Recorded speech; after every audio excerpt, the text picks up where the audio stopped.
Welcome to a story built on love, heat, tension, and that kind of pull you can't walk away from. Turn up the volume, lean back, and let yourself fall into the moment. Let every emotion hit exactly where it should. Don't forget to subscribe. New audiobooks every week. Want to win a free bundle of 3 audiobooks? Just comment Dark Mafia Romance below for your chance to win. There's no limit. Comment as many times as you want. 5 random winners will be chosen. Nathalia. The night I witnessed a murder, my quiet, ordinary life ended in a blast of blood and snow. Now I'm the one thing standing between a Mafia empire and their freedom, a key witness they'll do anything to erase. Which is why the government assigns me a protector. Damon Cross. Unreadable. Unshakeable. Built like a wall I can't see over or through. He's supposed to be my shield, nothing more. But every time his cold gray eyes meet mine, something inside me sparks to life. Something he should never see. Something I can't risk wanting. Because he's sworn to protect me. And I'm starting to wonder what happens when the vow he breaks is the one that keeps his distance. Damon. Nathalia Whitmore was meant to be a case, a relocation, a schedule, a threat assessment. Nothing personal. Never personal. Then she looked at me like I was safety instead of danger. Then she fell asleep against me, like I was someone she could trust. And suddenly every rule I've lived by feels like it's cracking. She doesn't see the things I've done. She doesn't know what I'm capable of. She only knows the version of me that keeps her alive, not the version that wants to keep her. I swore an oath to protect her. I never expected the hardest part would be protecting her from myself. This book is part of the Safe With You duet. Reading order. Vow of honor, vow of desire. A shy witness. A cold protector. Forced to live together, hunted by the Mafia, and fighting a desire neither of them can control. Prologue. I've always wondered if people can feel their lives changing. Not in a dramatic movie scene way. Not with lightning cracking the sky or some inner voice shouting warnings. I mean the quiet kind of change, the kind that starts as a whisper and grows into something you can't ignore. Lately, I feel like I'm standing at the edge of something I can't name. Some shift beneath my feet. Some subtle pull in my chest. A sense that the air around me is holding its breath. I don't know when it started. Maybe I've felt it for longer than I'm willing to admit. Maybe it's been collecting inside me piece by piece, the unease, the tension, the tiny fractures I pretended weren't there. Sometimes change doesn't arrive loudly. Sometimes it settles in slowly, like dust, until suddenly everything looks different. And I feel different. There's a heaviness I've been carrying in my ribs, a kind of pressure that builds slowly, quietly. Not painful exactly, just tight. Like there's too much emotion inside me and not enough space to hold it. I worry too much. Overthink too much. Feel too much. Sometimes I wish my mind had an off switch. I've always been the type to study people from the edges of rooms. The quiet one. The observer. The girl who can feel the mood of a place before she even steps inside it. I don't know if it's a strength or a flaw. But it makes everything feel louder lately. The tension, the uncertainty, the sense of something gathering on the horizon. It's almost like I've been waiting for something without realizing it. Waiting for a shift. Waiting for a moment. Waiting for someone. Someone who could change things. Someone who could change me. But I don't know if that kind of shift is beautiful or terrifying. Maybe it's both. I've never been good at letting people close. Not because I don't want to, I do. God, I do. I crave connection more deeply than I admit. But wanting something doesn't mean you know how to hold it. Sometimes I'm scared that if someone let themselves see the real me, the quiet parts, the messy parts, the emotional parts, they would walk away. Not angrily. Not dramatically. Just drift. Like people do when they realize you're not as easy to love as they hoped. So I've learned to be careful. Soft but guarded. Present but at a distance. It's safer that way. Or it used to be. Now my own mind betrays me. It drags my thoughts to places they shouldn't go. It lingers on questions I don't have answers to. What if someone did stay? What if someone saw everything I tried so hard to hide and didn't flinch? What if someone walked into my life and made me feel like I wasn't carrying everything alone? What if I let them? The idea is terrifying. But it's also warm in a way I can't explain. Like sunlight on skin you didn't know had gone cold. There are nights I lie awake staring at the ceiling, feeling that strange tightness in my chest again. Not panic. Not fear. Just a feeling I can't name. Something like anticipation. Something like dread. Something like longing. It feels like my life is caught in a still moment, suspended between who I've been and whoever I'm supposed to become. Like the hush right before a storm breaks. And I don't know whether I should take cover or step into the rain. I keep telling myself it's just anxiety, stress, uncertainty, a phase. But deep down, I know that's not true. It's something else. Something deeper. A stirring. A shift. A quiet recognition that something, someone, is going to walk into my life and change the rhythm of it. I don't know when. I don't know how. I don't even know what form that change will take. But I feel it. In the way my pulse stutters when I imagine being seen. In the way my breath catches when I think of trust, real trust for the first time. In the way my mind drifts toward the idea of someone who stands unmovable, solid, unshakable. Right when I feel weakest. Someone who could be danger or safety. Or both. Someone whose presence alone could quiet the chaos in my mind. Or set it on fire. I tell myself this is ridiculous, that I'm imagining things, that I'm romanticizing a feeling, that I'm building a story out of a sensation. But then there are moments, small, fleeting, impossible to explain, when it feels like the world is shifting beneath me. Like I'm on the edge of crossing some invisible line I can't uncross. I don't know why. I don't know what it means. I don't know what's coming. All I know is that something in me is changing. And change is always the first step toward something else. Something frightening. Something fragile. Something powerful. Something that could ruin me. Or save me. Maybe both. Sometimes I wonder what it would feel like to be protected, truly protected, not because someone has to, but because they want to. Not guarded like a task. Not watched like a responsibility. Not shielded out of duty. But held. Claimed. Chosen. The thought alone sends a strange warmth through me, one I quickly smother before it can grow. Protection is vulnerability.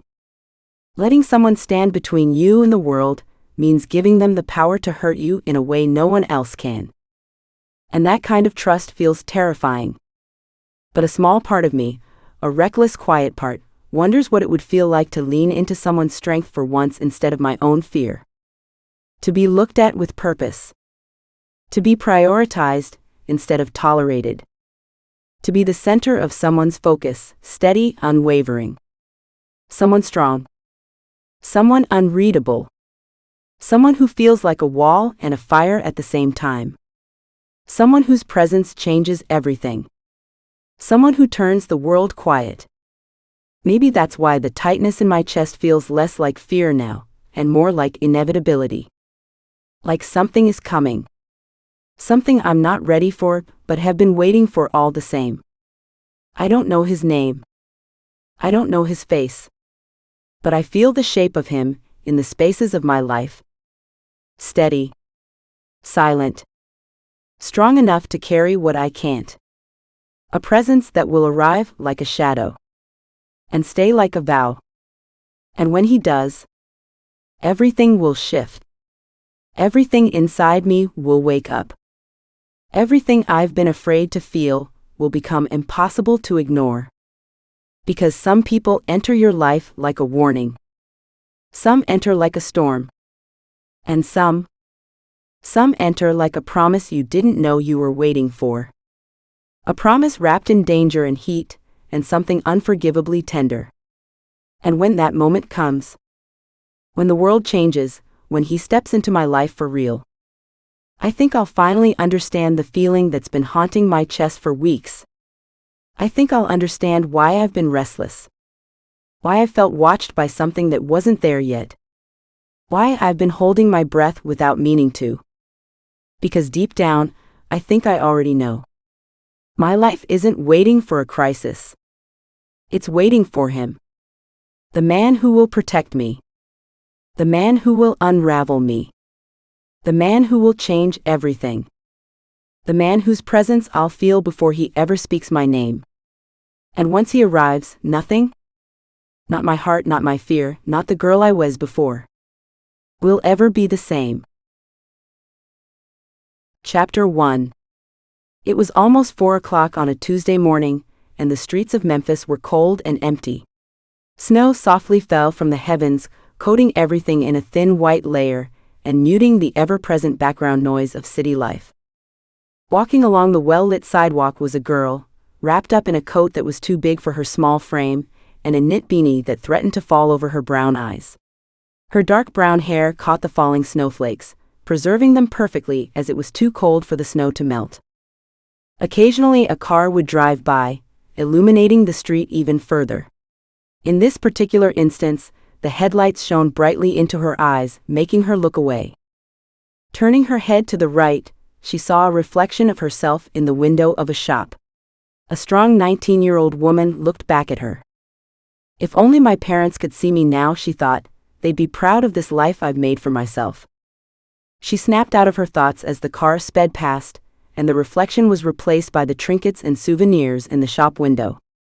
Along the trinkets was a small miniature clock tower, telling her it was 4 a.m. already, and she was going to be late for work. Nathalia considered herself to be a model employee. She'd never been late once, and wasn't going to start now. She decided to take a little shortcut, winning her the 5 minutes that would make the difference between being late and being on time. Turning the corner into the back alleys, she left the well-lit main street behind. She had to be careful not to fall over the trash bags that littered the alley, but she knew the way by heart, and thus the lack of light didn't bother her much. Until she heard male voices ahead of her. Realizing a back alley in the early morning hours was not a good place to run into a group of men, she hid behind one of the large green trash cans, in the hopes the men would leave soon, so she'd be at the hotel she worked at on time. She was far away enough for the men to not have noticed her presence, yet she was close enough to hear the conversation the men were having. "I'm telling you, Sergio, I don't know what happened. Please, leave me alone, please. I have a wife and a child now. I left the family. It's none of my business anymore," she heard a man sob. This confused her. What were they talking about? Were they threatening the man? She had never heard a grown man cry before.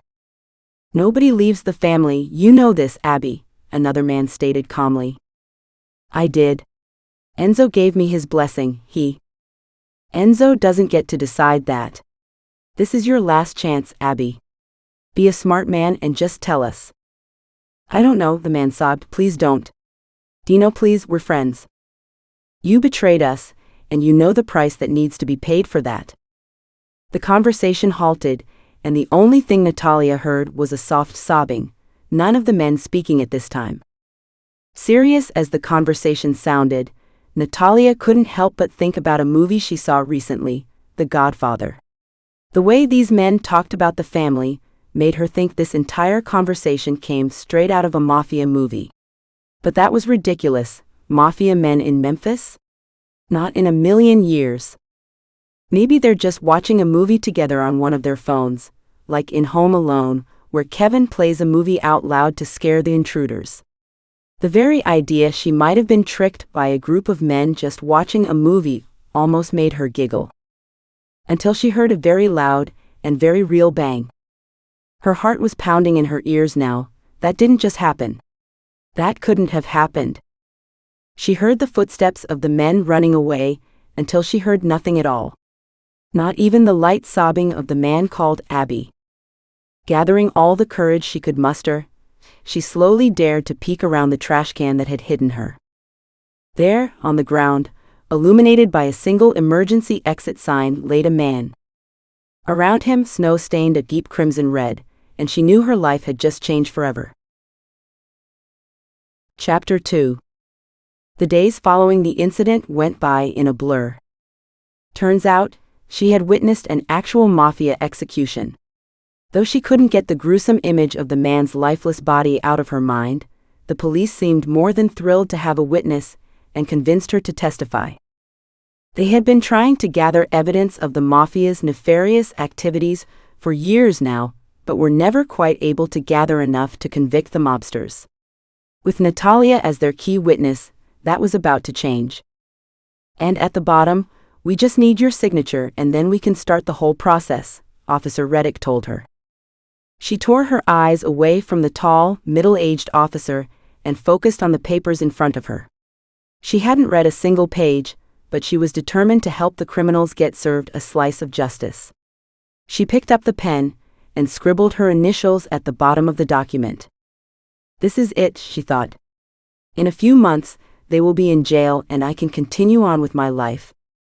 You're doing the right thing, kid, the officer stated. I'll go get Miss Dana Verne, she's in charge of the program. What program? Nathalia asked, her voice cracking. She hadn't talked in a while now. Officer Reddick gave her a funny look while getting up. The Witness Protection Program, of course.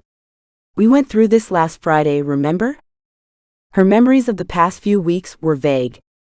It had gone by so quickly that she barely registered anything that had been said. Blood crept to her cheeks as she blushed. Oh, right. Yeah. I remember, she lied smoothly, or so she thought. If the officer didn't believe her little lie, he didn't show it. Instead, he left the small room in search of this Miss Verne. A little while later, the woman who Nathalia assumed to be Dana Verne entered the room, but instead of the old officer following her, there was a young man maybe a few years older than her. Nathalia was raised well and knew it was rude to stare. Yet, she couldn't look away from the devilishly handsome man sitting down in one of the seats in front of her.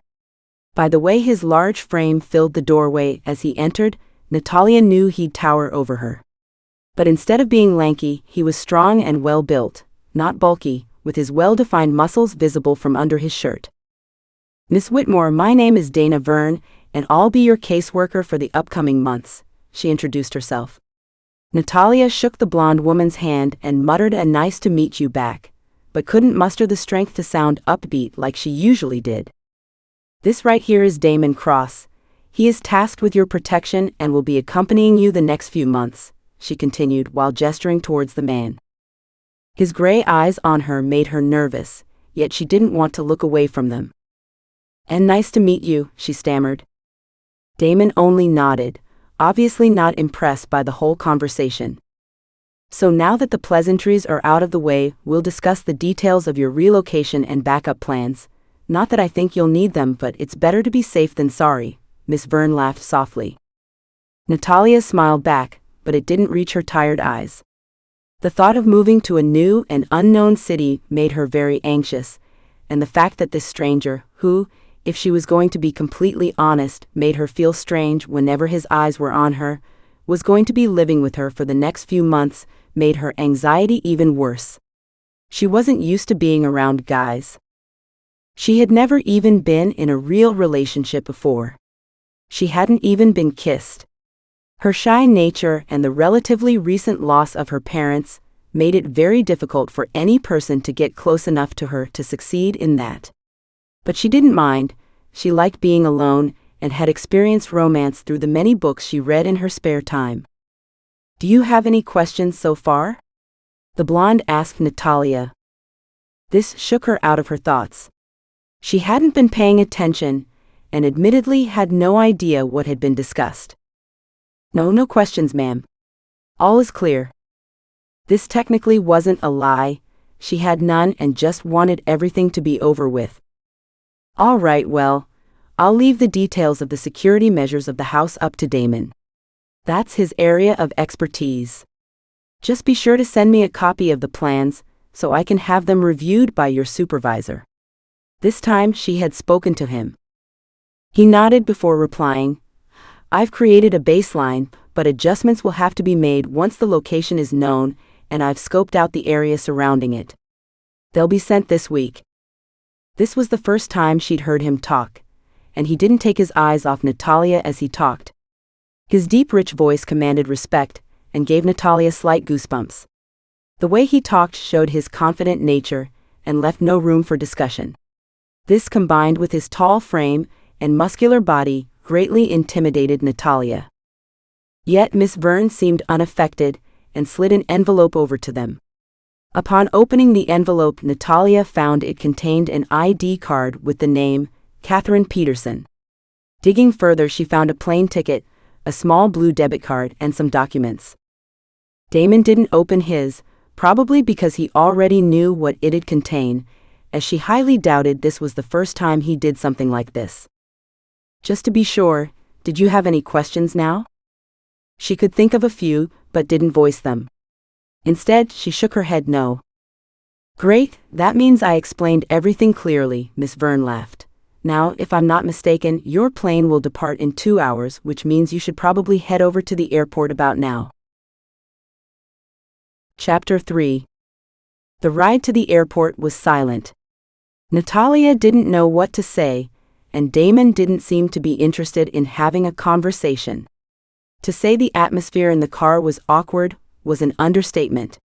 But she survived the short trip, and almost sighed in relief when the airport came into sight. She realized she still had no idea where they were going. Did she zone out again during the explanation, or was it just not discussed? She was about to ask Damon, but when she turned to face him, she chickened out. He intimidated her far too much, and she was scared he'd think of her as some stupid child. But then she remembered the plane ticket in the envelope the caseworker had given her, so she pulled it out to inspect it. Destination, sea. Sea? As in the ocean? She had never been on an airplane before, and couldn't seem to find any additional information to help her. She had no choice but to ask the slightly annoyed-looking man next to her. So, can I ask you something? She started timidly, waiting for his answer. He didn't give her one. Glancing out of the corner of his eyes, he gestured for her to continue, so she did. I was wondering where we're going. This ticket just says sea, but that can't be right? I mean, where would the plane land? On a boat? That seems kind of impossible, doesn't it? Nathalia was a sufferer of nervous ramblings. It was hard to make her talk, but once she did, she went off. A characteristic she had always hated about herself. C stands for the Seattle-Tacoma Airport. So no, we're not landing on a boat. She felt like a complete idiot.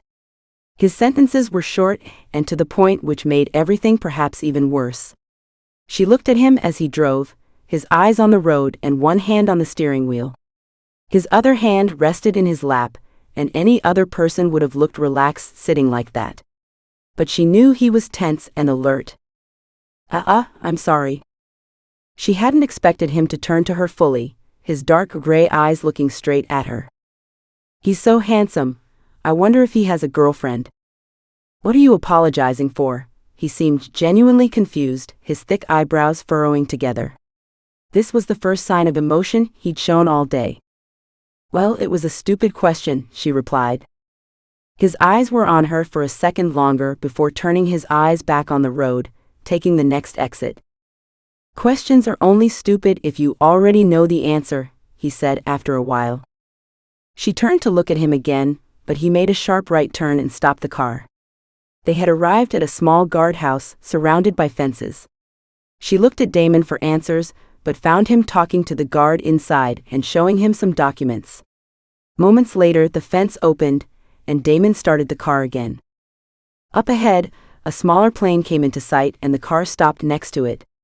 She had expected to take a commercial airliner, but this seemed to be too small to be a commercial one, so it was probably government-owned. She reasoned that the commercial plane perhaps was too unsafe for her to take, and now very few people knew where she was going. After getting out of the car, they were greeted by the pilot, a man in his mid-40s, and another man who didn't say anything. Damon walked around the car and pulled one duffel bag out of the trunk before slamming it shut again. And at that moment, she realized she didn't have any personal items with her.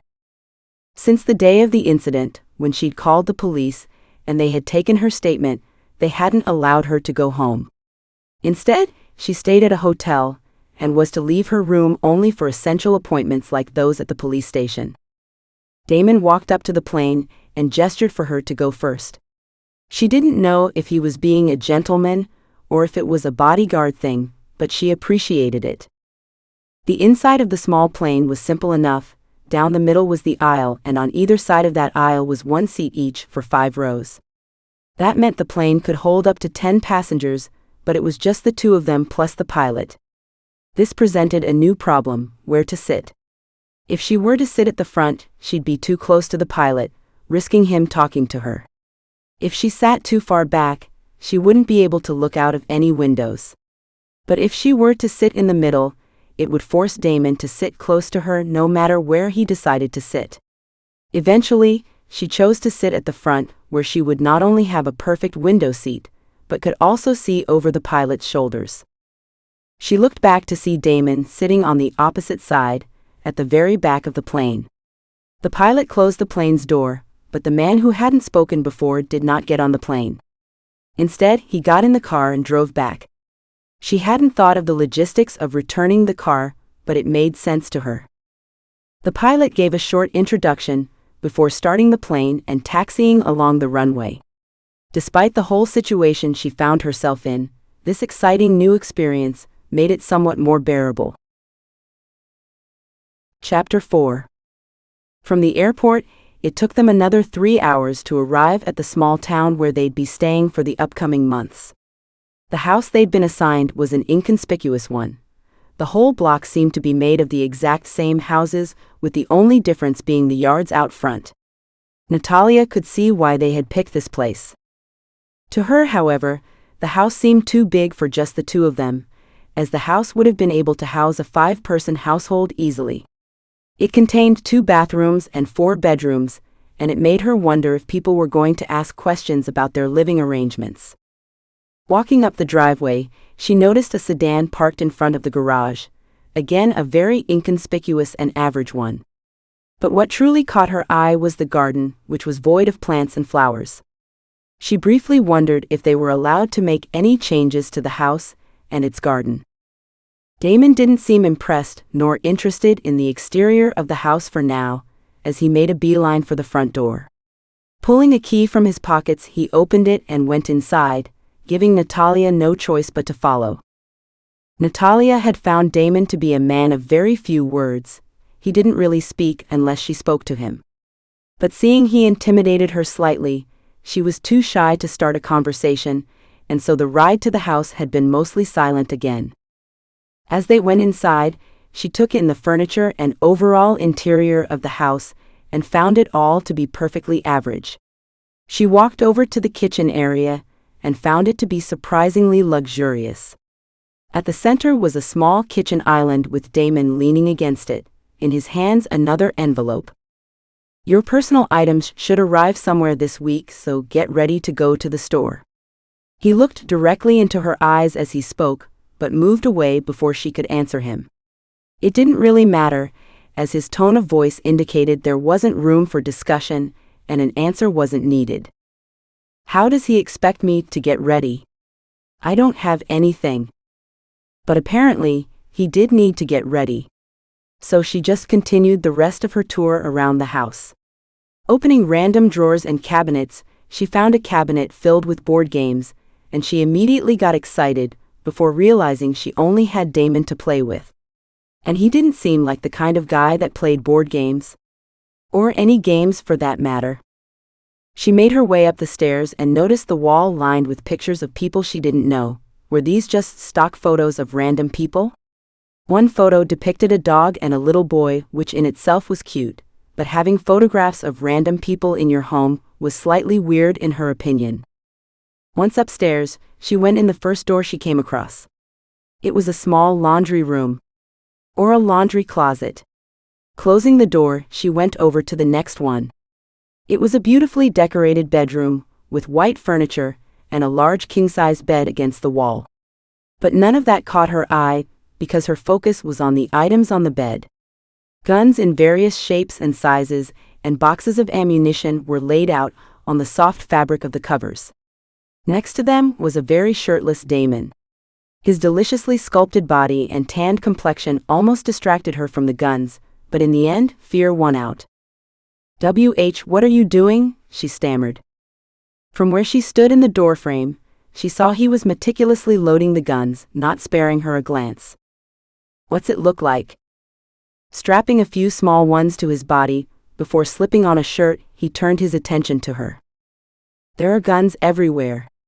That's unnecessary, right? They won't find us here, no one knows where we went." Her voice got stronger the longer she spoke, and by the end, she sounded almost confident. "The chance they'll find you is small, yes, but it's not impossible. And if they do find you, I can't protect you with a butter knife, now can I?" It seemed reasonable enough, but she had always been opposed to the use of firearms. They brought on nothing but pain and sorrow. "We should probably go over your cover again, unless you want to tell me you actually did pay attention to what Miss Verne told you earlier," he half-asked, exposing her. Had it been that obvious? Ever since she witnessed that murder, she had trouble focusing and listening for longer periods. No matter how hard she'd try, she always zoned out, missing large chunks of the conversation. "Or no, go ahead. I did pay attention. But just to be safe." She lied. Deep in his eyes, she could see he didn't buy it at all, but he didn't comment on it. Instead, he recited her cover story from his memory, telling her he was not only handsome but intelligent as well. "Your name is Catherine Peterson. You're 21 years old and from San Jose, California. You're my fiancé, and we've been dating for 3 years, after which I asked you to marry me in March of this year. We moved here to start a family, as the schools in this area are the best and the homes are affordable. Your parents are divorced. Your dad lives in Canada while your mom lives back in San Jose, and you're an only child. You studied hotel management in college, but dropped out to take care of your now deceased grandma. Are you still following me?" She hadn't realized exactly how much information she had missed until now, and she was grateful he told her again. "Yes, but what about your cover?" she asked him. "What about it? Like, what's your cover?" The corner of his mouth lifted ever so slightly, and she wasn't sure if it had been a small smirk or if she had imagined it. "You think my actual name is Damon?" She felt kind of dumb. Why would he give her his real name? It made sense he wouldn't tell her, so there wouldn't be a chance of her slipping up and using the wrong name in front of people. She really should start using her brain, but it was so difficult to think straight when his scent invaded her nostrils and his gray eyes pulled all coherent thoughts from her. Red from embarrassment, she turned away, not daring to look at him anymore. He didn't say anything at that. Gods, he must think her to be so stupid right now. Putting the guns he hadn't strapped to his person back into the large cases, he closed them off and put them under the large bed. He walked over to the desk in the corner and grabbed his jacket from its place on the chair in front of it. Walking over to the door, he stopped right in front of her, towering over her. "Let's go." Chapter 5. The typical background hums and buzzes of a supermarket mixed in with the soothing soft music playing on the radio were a stark contrast to the turmoil that reigned inside of Nathalia. While walking beside Damon and the shopping cart, she looked around for the ingredients for the meals she was planning to make. As he had told her before in the car, his cooking skills were limited to heating up canned foods. When they turned into the next aisle, they passed shelves filled with sodas, so Nathalia went and grabbed some bottles of Dr. Pepper. It had always been some sort of comfort food to her, or a comfort drink in this case, since it reminded her of the summers she spent at the lake with her parents. "You drink that shit?" She turned to see Damon hanging over the cart with a disapproving look on his face. "Yes, sometimes." "Why?" She was not about to let him stand in the way between her and the delicious Dr. Pepper, so she neatly put the bottles in the cart. "It's unhealthy, there are better things to drink. Like water, which doesn't mess up your blood pressure," he said while pushing the cart forward again into the frozen food section. She had already guessed he only ate healthy foods by the way his body seemed to lack any fat at all. Instead, he was made of hard muscle under soft skin. She wasn't like that at all, and liked comfort food too much, even though it made her hips slightly squishy. Yet she always made it a point to keep an eye on her weight, not because of women's beauty standards, but because she was simply too lazy to go out and buy new clothes if she'd reached that point where they wouldn't fit anymore. "I drink water too, I just like to drink soda from time to time as well. You gotta enjoy the finer things in life, right?" It wasn't a lie. She drank tons of water and soda was something she rarely bought, but when she did, she enjoyed it immensely. "Besides, I'm pretty sure I'm too young to worry about my blood pressure." Seems like we have different ideas about what the finer things in life are. And it's never too soon to worry about your health. It's better to start good habits early as opposed to late. Sensing an opening to finally ask him something about himself, she went for it. "So what do you consider to be the finer things in life then?" The moment she asked, she immediately regretted it. His eyes darkened as he pressed his lips into a fine line. "That's none of your business," he said at last, effectively ending the conversation. She didn't understand how he had become so cold in just a second. With the way their conversation was going, she thought they were warming up to each other. But she'd been wrong. She knew absolutely nothing about this man, not even his name as she had found out earlier. Continuing walking around the store, they reached the clothing section. The shirts were very basic, and the jeans just didn't fit right, but beggars can't be choosers, and she was grateful to have at least something to change into tomorrow. She picked out a pink pajama top with matching pink shorts, and to her horror, she realized she had to pick some underwear and a bra as well. While Damon was standing right beside her. Nervously glancing out of the corner of her eye, she saw that to her relief, he was too busy typing on his phone. Wait, he was allowed to bring a phone, and I wasn't? Quickly she went and picked a very basic black bra and some black undies, and threw them into the cart as well, moving the other clothes on top of it. At that moment, Damon looked up from his phone, as if to ask her if she was done. "I just need some toiletries and then I'm done." As her things were set to arrive this week, she only grabbed some of the most basic stuff like toothpaste and a toothbrush, some shampoo and a pack of razors. That would have to do for now. Since it was around dinner time now, the store was mostly empty, and there wasn't a line for the register. Setting down the items, she realized there was no way Damon wouldn't see the underwear she'd picked. The thought filled her with embarrassment, but there was no way to avoid it now. Packing up as quickly as she could, she waited for Damon to hand the cashier his card, as the girl behind the register tried to flirtily make small talk with him. "Ha, good luck with that, girl." As she had expected, he just ignored the girl and walked off as soon as he got his card back. Picking up the hefty bags, she walked towards the parking lot, until Damon stopped her. "What are you doing? Give me those," he said while grabbing the bags. She had misjudged their weight, and was glad he took them from her, yet it somehow irked her he thought she wasn't strong enough. "I was doing fine though, I can carry them," she said as she tried to grab one of the bags again. But Damon was taller, faster, and stronger than her, and just lifted them above her head, as if they didn't contain 2 bottles of soda and a pack of milk in addition to some smaller items. "I'm sure you can, noodle arms." "Wait, is he actually teasing me?" "I know I can, give me one," she said as she reached for a bag again, which he again held out of her reach.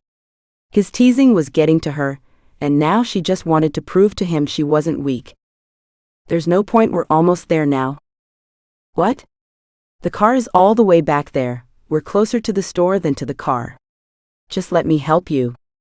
This time he didn't even grace her with some kind of answer and just kept walking, so she gave up for now. During the ride home, she busied herself by going through the CDs she found in the glove box, but soon realized it contained nothing noteworthy. Closing the glove box back up, she focused on the radio instead. It seemed to be broken, and Damon hadn't taken the time to try and fix it, so she decided to. The black sedan that had come with the house was old, and the radio was fairly simple, just a few buttons with letters that didn't mean anything to her. She didn't even have a driver's license herself, but if she had, she probably wouldn't be in witness protection right now. But when they'd arrived at the house, the radio hadn't produced a single sound yet, and Nathalia promised herself she'd continue the next time. Leaving the car as soon as he'd parked it, she rushed to the back to retrieve the bags, eager to prove her noodle arms were just fine. This time Damon didn't take them from her, but just rolled his eyes as he went to open the front door. Setting down the bags in the kitchen, she felt a strange sense of pride because she proved him wrong, but she also knew she was a little too eager to prove something to him. A feeling somewhat unfamiliar to her. Damon came into the kitchen to help her put away the groceries. They were almost done when the doorbell rang. Nathalia froze and stared at Damon with wide eyes. He seemed to be tense as well, as he motioned for her to get down, as his hand went to the back of his waistband where she knew he had hidden a gun. Slowly he went around and looked over to the window, and after a second he removed his hand and called out for her to come join him in the hallway.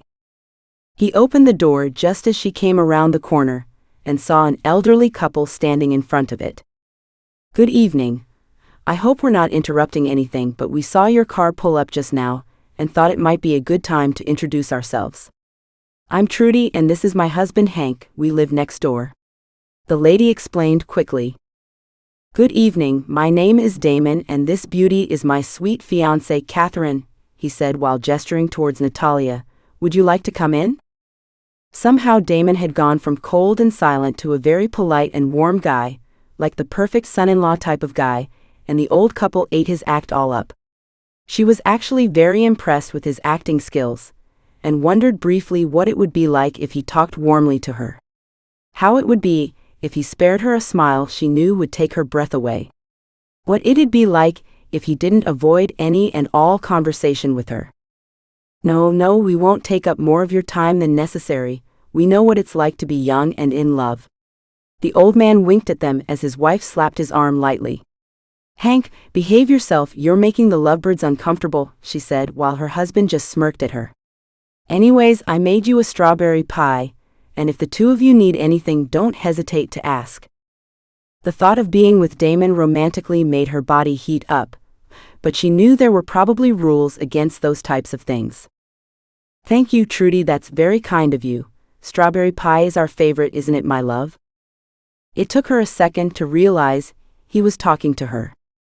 "Yes, it's our favorite." "Thank you, Trudy."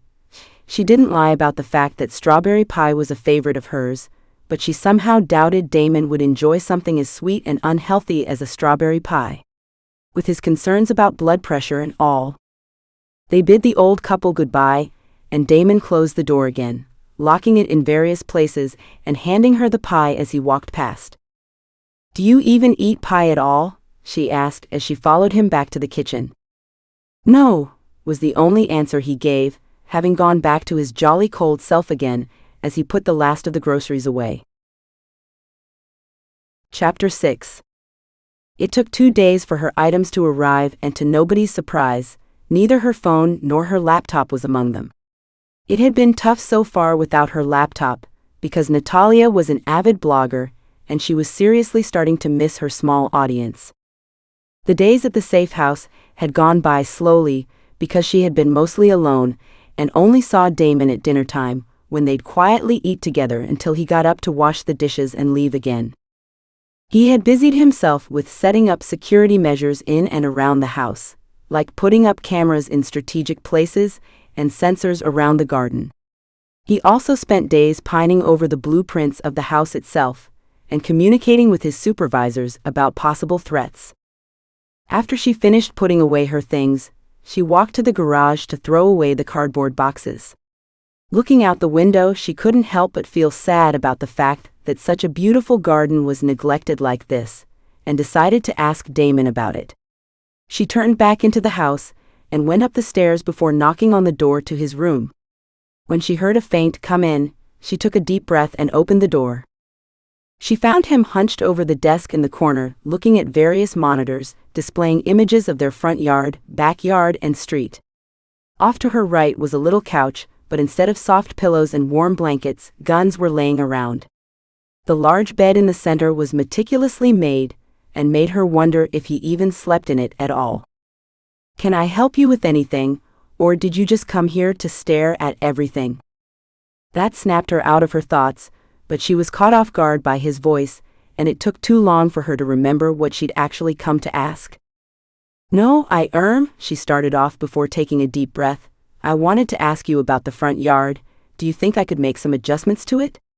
Like plant some flowers or something?" He tore his eyes away from the screens and stood up straight. "I'm sure you could, but you can't be out in the front yard during the daytime. Too many people would see you," he stated plainly. "But there's barely any traffic here. Very few people would see me. If any at all," she pleaded with him. But somewhere she knew he wouldn't budge on any topic regarding safety. It was his job after all. "No, work on the backyard or something, but not the front yard. We can get stuff tomorrow if you want," he offered. To her, the fact that he offered to go get gardening tools and items almost sounded like he felt sorry for denying her to work in the front yard. She shook that thought off her, because he was probably too cold and detached to have emotions like that. He probably just wanted to get out of the house as well. Yet she couldn't help but beam at him, ideas for the backyard running through her brain as she got more excited by the second. "All right then, tomorrow," she confirmed while walking back to her room. After she softly closed the door, she realized she just had to come up with something to do for the rest of the day. Sitting down on her bed, she looked around. Her room was almost the exact same as Damon's, but with fewer guns and monitors. She looked up straight ahead and took in the large TV screen, and wondered how she'd missed something like that. After looking around for a few minutes, she found the remote in one of the nightstands, and turned it on and flipped through the channels. Nathalia had never been a huge fan of cable TV, and decided to look for Netflix, which she found. Already logged in and with one user named D. "So he's just been avoiding me then?" she thought as she realized he hadn't been spending all of his time working. At this point, she didn't care to ask for permission, and made her own profile before starting her quest of finding a show to binge watch. She found one, and before she knew what had happened, she woke up. "I must have fallen asleep then." The moment she got up, she heard a knock on her door, and when she opened it, she stood face to face with the godlike creature who was tasked to protect her. And he wasn't wearing a shirt. He wore only gray sweatpants that hung low on his hips, revealing a sharply sculpted V going down into a spot she desperately tried not to think about. His whole body was glistening with sweat, which made her wonder if he'd just finished a workout. It took all of her willpower to look up into his eyes again. His gray eyes were darker than usual, and his hair clung to his forehead, making him look like some wild animal who had come to rip her apart. "Hi," she choked out. But he didn't reply. Instead, he reached out to stroke the part of her neck that connected to her jawline, and it felt heavenly. Electricity jolted through her skin at the spot he held her, while he brought up his other hand into her hair and to the back of her neck, pulling her closer. By now her heart was beating so loudly, it was the only thing she heard. Was he going to kiss her? How should she react to this? She didn't have time to think about it any longer, because his lips connected with hers, and she couldn't focus on anything else. His lips were so soft as they moved tenderly over hers, and she hoped he'd never let go, and it seemed she was getting what she hoped for when he slid his tongue into her mouth and slowly stroked her tongue with his.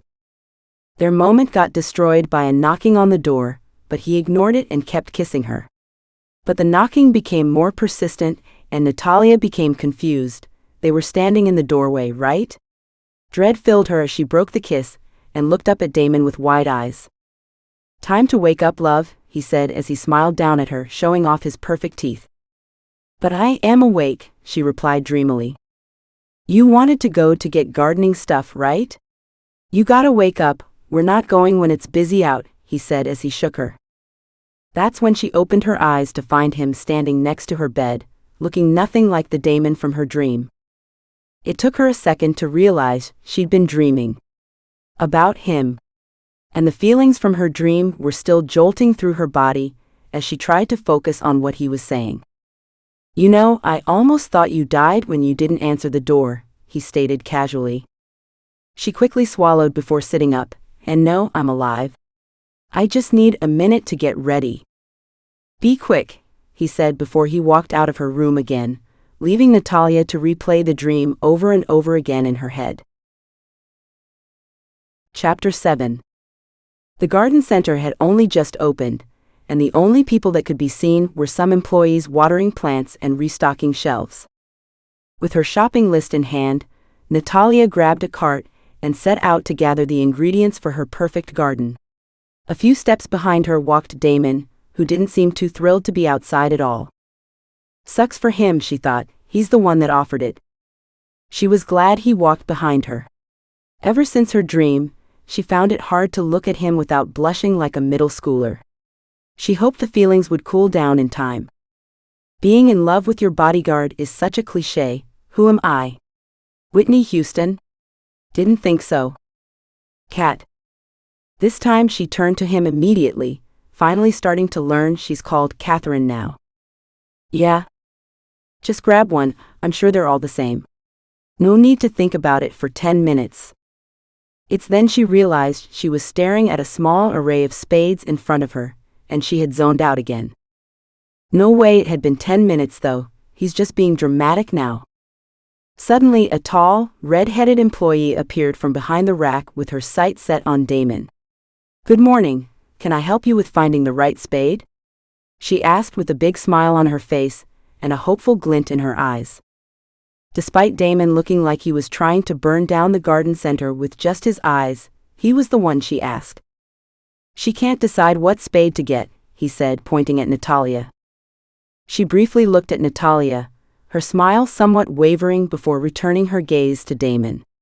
Well, a plastic spade is lighter so it's easier to carry around, but a metal one is more durable, less likely to break, and won't rust if you take good care of it. An utter look of rejection swept over her face when Damon didn't even pretend to listen. Instead, he had turned his back to both of them so he could look around the store again. Yeah, right.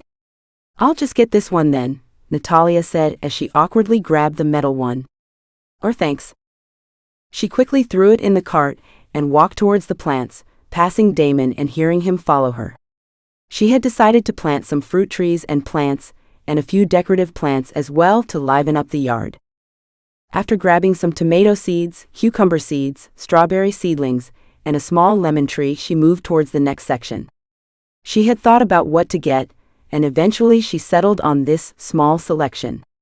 However, she hadn't thought about what decorative plants to get, and found it extremely hard to choose. She turned to ask Damon, but found him already looking at her. But where most people would look away when caught staring, he just continued to stare. Damon, what do you think? For the first time since she'd met him, he appeared to be caught off guard by one of her questions. About what? Which one should I get? She asked while holding up two plants. What does it matter? Just take both. No, I can't. I want to leave some space for a bird feeder. Okay, take the blue one then, he said impatiently, just wanting the trip to be over with, seeing that more and more customers started coming into the store. No, you didn't think about it. Which one would be better for the backyard? At this point he was getting even more impatient, trying very hard to let her lack of decisiveness not get to him, but finding it harder by the second. Okay, let me think, he said while rubbing his chin in fake thought. Yeah, what was I thinking? The red one is better. But the blue? Just get the effing plant, Cat, he cut her off, hoping she'd just pick one and move on. Well, alrighty then, she thought. I should have asked the redhead, I guess. Okay, the red one it is, she said while putting the blue plant back. How much more do you need? He asked, sounding calmer this time. Just some fertilizer, and I'm done. He nodded and gestured for her to start walking.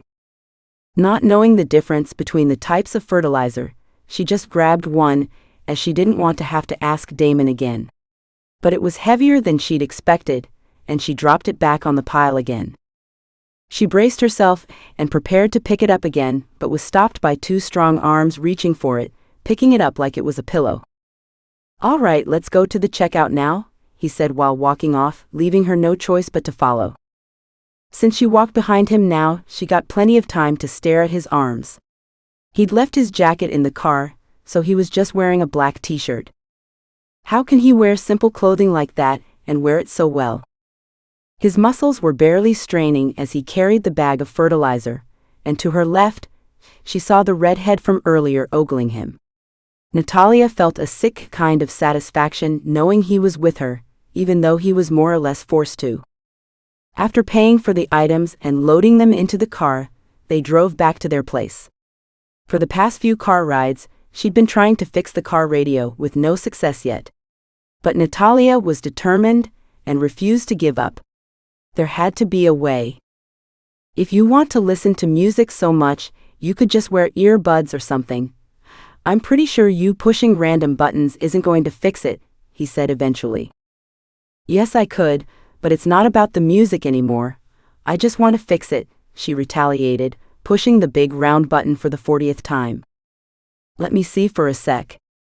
"No, you're driving, so keep your eyes on the road," she said while batting his hand away from the radio.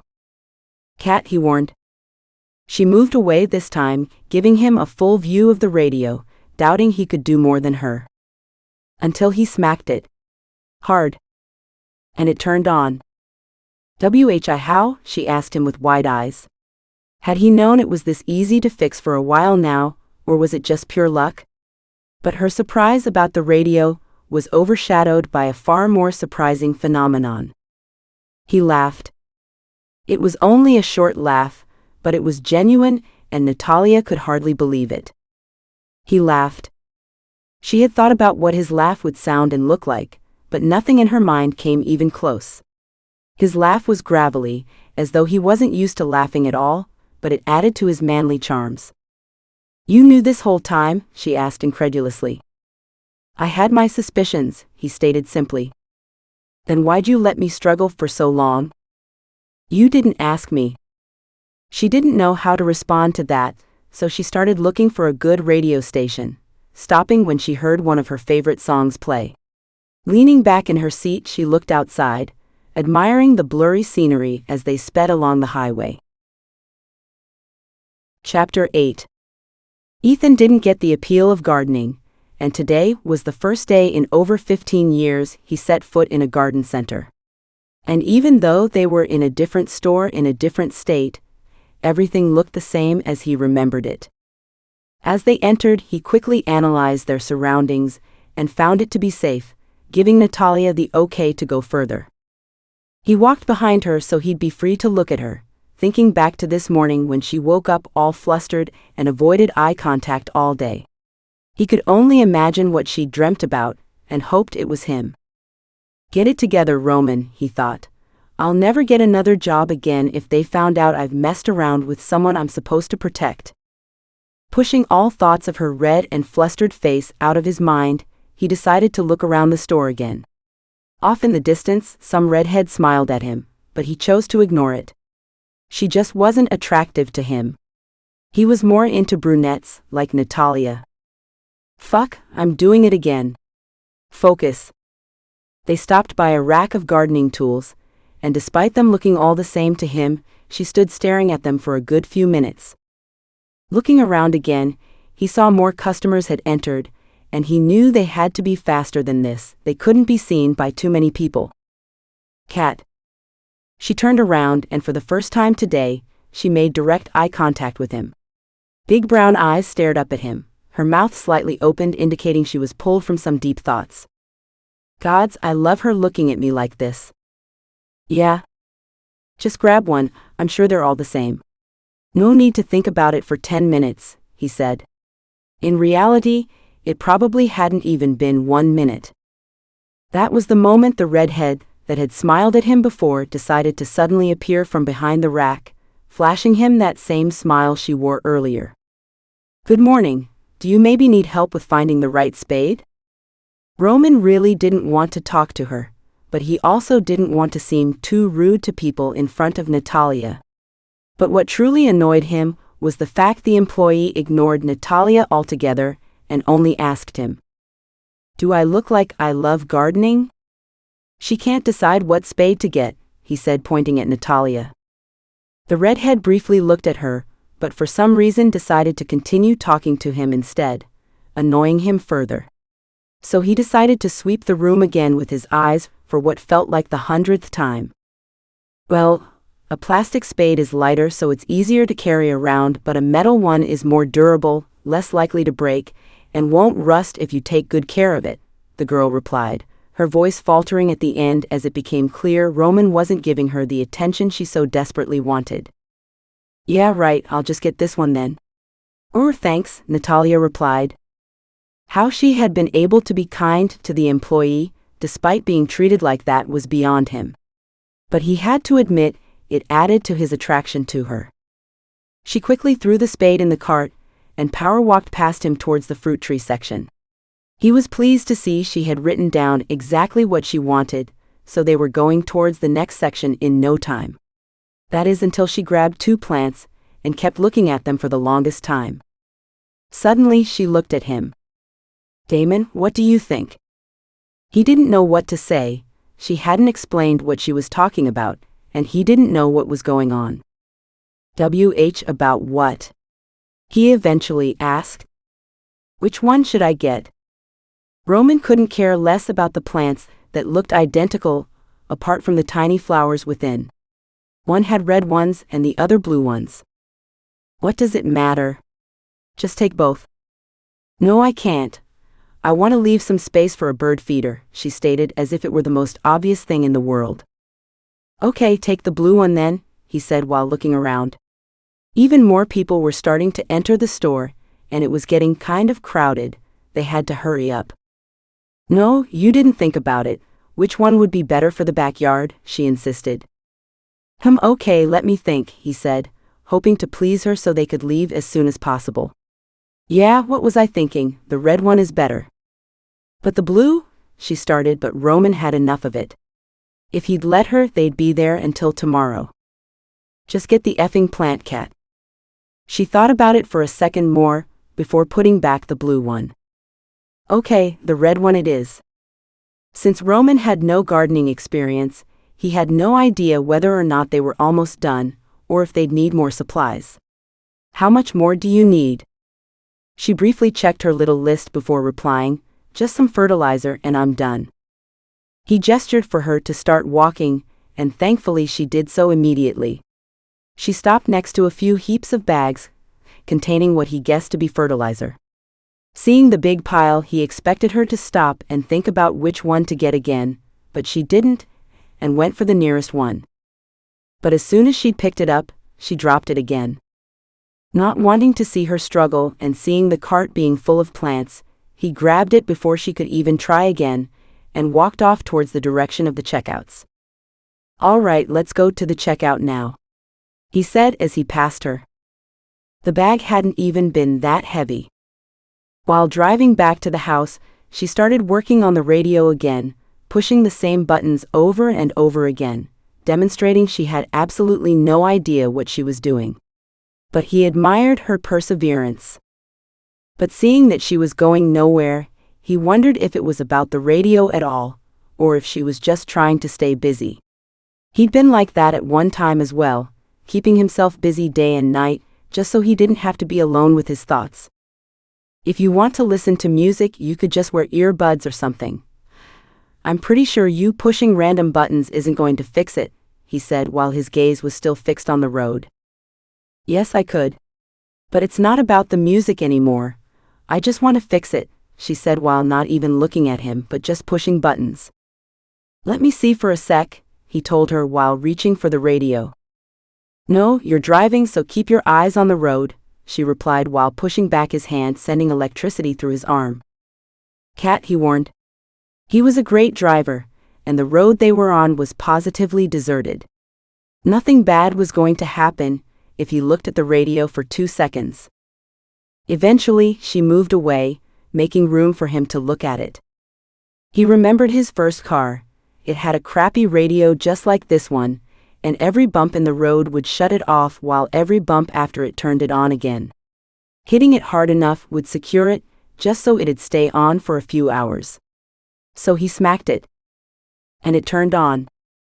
Looking at Nathalia, he found her with those big brown eyes wide open, trying to make sense of what just had happened. How? She stammered. Thinking back on every time she'd tried to unsuccessfully fix it while the solution was this simple, he let out a laugh.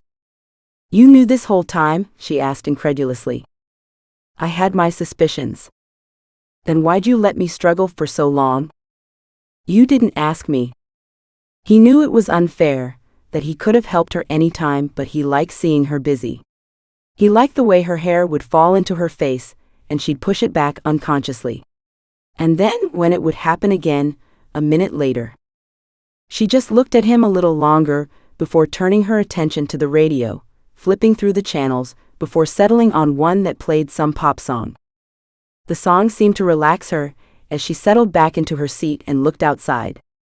He made a mental note to remember that song. Chapter 9. Somewhere along the line, winter had ended and spring had come. The snow had melted into the ground, and the nights weren't quite as chilly anymore. Tiny leaves sprouted from their buds, and animals awoke from their hibernations. Bugs, after being absent for months, were buzzing around again, doing whatever bugs do. And Nathalia had noticed exactly none of this these past few weeks. It was just now, standing in their little backyard, that she was able to take it all in. The smell of wet grass entered her nostrils, and the chirping of birds sounded more enchanting than her favorite songs. Between the police interviews, them moving her around, and just generally waiting for the next steps, she hadn't been outside as much. And when she was too preoccupied to notice the splendor of it all. Spring was her favorite season of the year. The bleak and bare trees would soon turn green again, and flowers would pop up in the most unexpected places. It was the season of a perfect balance between temperatures, not too hot and not too cold. Spring was also a season of rebirth, and God knows Nathalia needed a fresh start. After taking it all in for a few more minutes, she set to work. Shoveling the dirt around, and thinking of the best way to arrange everything, she lost herself in her work. The outside world had ceased to exist, it was just her and her plants. Until a voice called out. Catherine dear, over here. Nathalia looked back at the house, but to her surprise, there was nothing to see. She turned to scan the rest of the yard, until she saw the gray hair of their neighbor Trudy. Nathalia guessed the elderly neighbor had found something to stand on, as she stood just tall enough to peek over the fence. Trudy, what a pleasure. How can I help you? Nathalia said, smiling as she walked towards her. Oh, it's horrible, Catherine. I just don't know what to do, Trudy said dramatically. But she didn't elaborate any further, prompting Nathalia to ask about it herself. What happened? Can I help? Nathalia asked worriedly. The elderly neighbor seemed to be in great distress. She had a weakness for children and elderly people, often resulting in being taken advantage of by kids more often than by senior citizens. As a matter of fact, you can help me. You see, my daughter and her husband were coming over for dinner, but canceled at the last minute. Isn't that just so inconsiderate? And my casserole is already in the oven. I worked so hard on it, dear, and now it will go to waste. Trudy took a moment to breathe, but continued before Nathalia had the chance to say anything. And so, if you and that handsome fiancé of yours can join, none of it would have to go to waste. Oh, I insist the two of you join, it will be lovely, dear. Oh, I'd have to ask, Nathalia tried to reason. But she was cut off by Trudy, who was having none of it. Oh, nonsense, I insist you join us. Dinner's at 7, see you tonight, dear. Trudy said as she scurried off into her home, giving no time for objections, and leaving Nathalia staring at the fence. What just happened? Leaving her yard work for what it was, she made her way back to the house, making sure to take off her muddied shoes before going inside to look for Damon. Eventually, she found him in the kitchen making coffee, eyebrows knit together in thought as he stared out the window. His features made him look angry, but by now Nathalia wasn't sure if that wasn't just the way his face was. There was a muscle twitching in his sharp jaw, and all in all, he looked as handsome as he always did. Yet Nathalia was scared to tell him about the invitation. She knew she probably wasn't allowed to go visit random people, and the fact Damon would have to join made her even more anxious. Since Nathalia was a poor liar, she also wasn't sure she'd be able to maintain their cover, fearing she'd slip up, and Damon would have to report it all. Then they'd have to relocate, and in the worst case Damon would be replaced. Yet Trudy didn't leave her much choice, so she breathed in deeply before sharing the news. "Hi." She started awkwardly, immediately regretting it, as she thought it was a weird thing to say at this moment. Which it probably was, since she was just standing in the doorway staring at him for the past minutes, and there was no way he hadn't noticed that. "Hey, you want some coffee?" he asked as he held out a cup. "And no, thank you. I came to tell you something," she replied as she was hit by a sudden bout of shyness. She should have prepared better. "All right, go ahead," he said as he stood up to his full height, towering over her again. Nathalia had trouble with finding the right words, as she wasn't even sure what had happened just now herself. She fell over her words and had to start again at some point. In the end, she was able to relay what Trudy had said well enough for Damon to understand. "So why didn't you say no?" he asked. And although there was no malice in his voice, Nathalia could imagine he wasn't too happy to hear the news. "She didn't exactly ask, she just kind of told me and was gone before I could even reply," she answered truthfully. "So what do you think?" she asked after a moment of silence. She expected him to berate her, tell her it was stupid, and she should have found a way to turn down the invitation. But he didn't. He just scratched the stubble on his jaw, as he thought about it for a second. "It'd probably be suspicious if we didn't show up. Old people like to keep an eye on everyone in their street, so they probably know we're always home, which means we can't make up some excuse." He reasoned, "I've read their files and they seem harmless. I think we should just go and get it over with." He grimaced at the last part, as though there were a million different things he'd rather do. Which was probably true. But what if something goes wrong? What if I forget my cover story? I'm a terrible liar. I'm sure everyone can see it. She rambled on, but Damon just shrugged. He didn't seem too concerned with any of these things. "Just reread your file again, and if you forget or feel like you can't lie about it, just ask them something about themselves. Elderly folks love talking about their own lives, and I doubt we were invited because they wanted to hear about ours." "But what should I ask? I barely know them. What if I ask something insensitive or inappropriate?" "I don't want to be weird," she replied, slightly panicked. "You'll be fine, calm down," he said as he put his hands on her shoulders, causing her to stiffen up. Nathalia wasn't used to being touched in any way, and the reaction was completely involuntary. But Damon was trained to read people's body language and noticed immediately. "Okay, that might be a problem," he said as he removed his hands from her shoulders. They were supposed to be engaged, but if she were to flinch away or stiffen at his touch, the neighbors might get suspicious and spread rumors around. And being noticed was the last thing they needed. I'm sorry, I just wasn't prepared." "I'll do better next time," she said, red-faced. "It's fine, but you need to get used to my touch. Let's maybe practice for a bit." Although his reasoning was sound, Nathalia was slightly hesitant. She felt a strange hum in her belly every time he came near. When he touched her, it was even worse, yet it didn't feel unpleasant at all. Just strange. She slowly nodded her head yes as she braced herself. "No stiffening up, Nat. This should be easy enough. Here, I'm just going to slowly touch your arm, okay?" he said as he outstretched his arm, waiting for her approval. When she nodded her head again, he slowly put his palm on her upper arm as he searched her face for any reaction. This time she didn't stiffen, but she also didn't quite react in a normal way. Her lips were pressed into a thin line, and her face was pretty much expressionless. Which wasn't a good thing, considering they had to pretend to be in love. "Nat, look at me," he said, causing her to look up. "Just relax. I'm not going to hurt you. I'm just holding your arm." Nathalia tried to relax, but found it to be too difficult.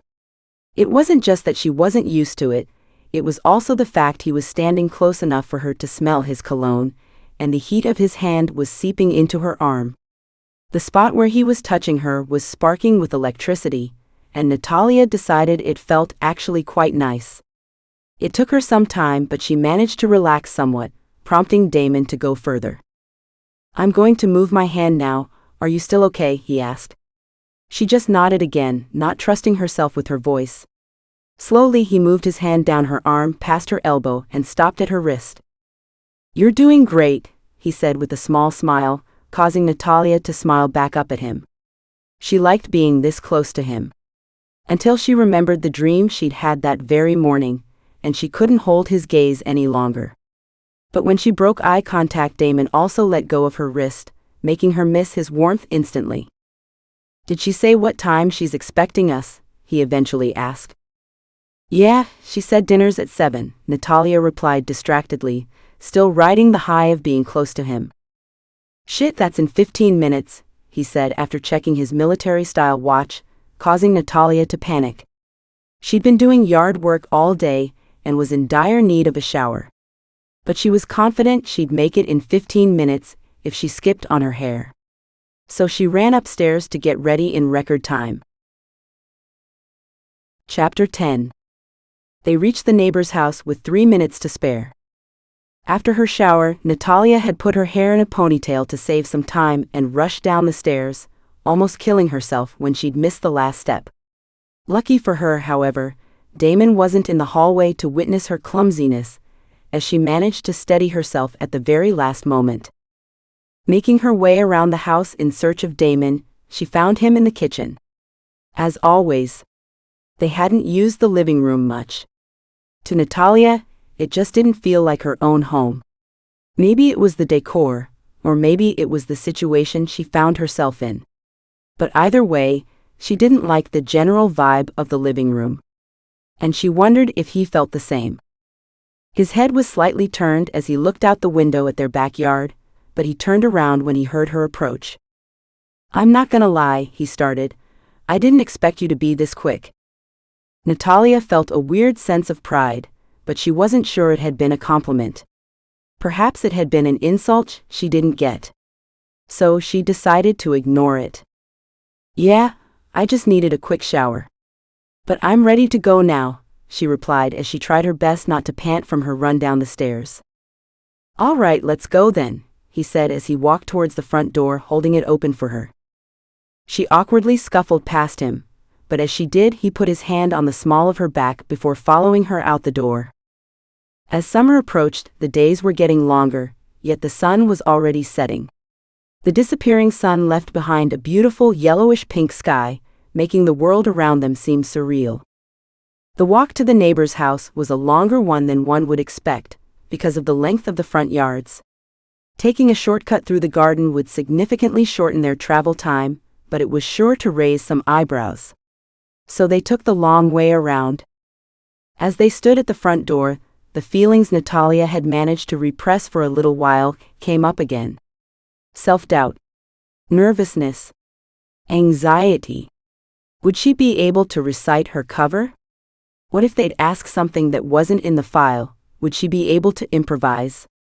Above all, would it be convincing enough? She wished she could be like Damon. The man practically oozed confidence. He never seemed to doubt himself at anything he did. But then again, what would an attractive person like Damon need to doubt? She saw it in other people's eyes. When he spoke, he had them hang on his lips. She wasn't any different. He spoke so little, but every word uttered had her savoring them. She'd repeat it in her head until his voice didn't sound like his anymore. "Relax, you'll do fine," he whispered. She didn't know if her feelings were that obvious, or if he was just really good at picking these kinds of things up. But in any case, the words helped her. She forced her shoulders to relax and took a deep breath. She just had to believe in herself. And in him. She reached forward to press the doorbell. The melodic chime was soon replaced by the muffled, but unmistakable sound of a couple bickering. "Hank, there are people at the door." "Yes, dear, I've heard."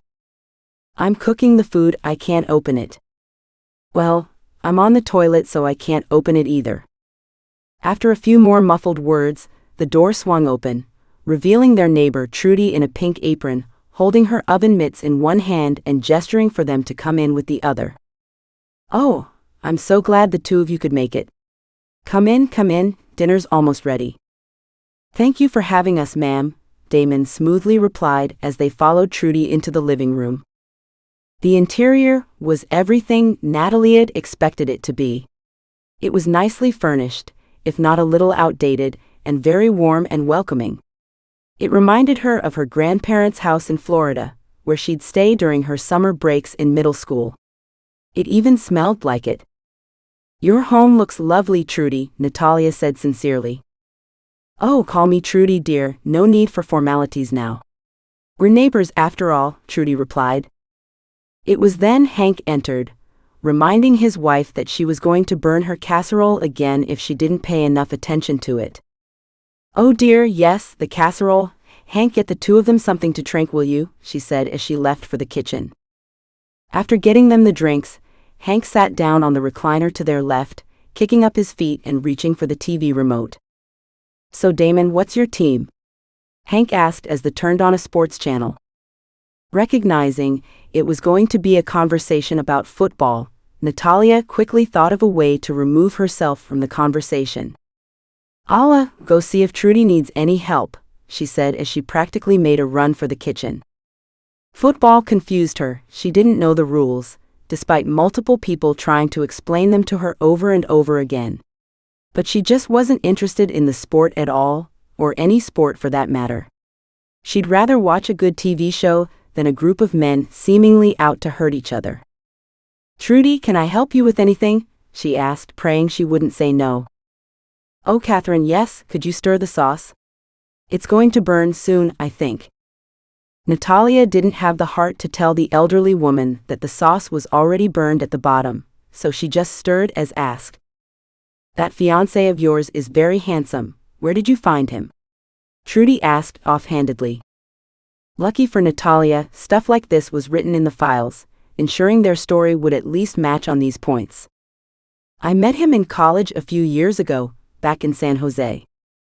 Lying about this came surprisingly easy to her, yet it made her feel guilty. This woman had been nothing but nice to her, and here she was, lying her ass off.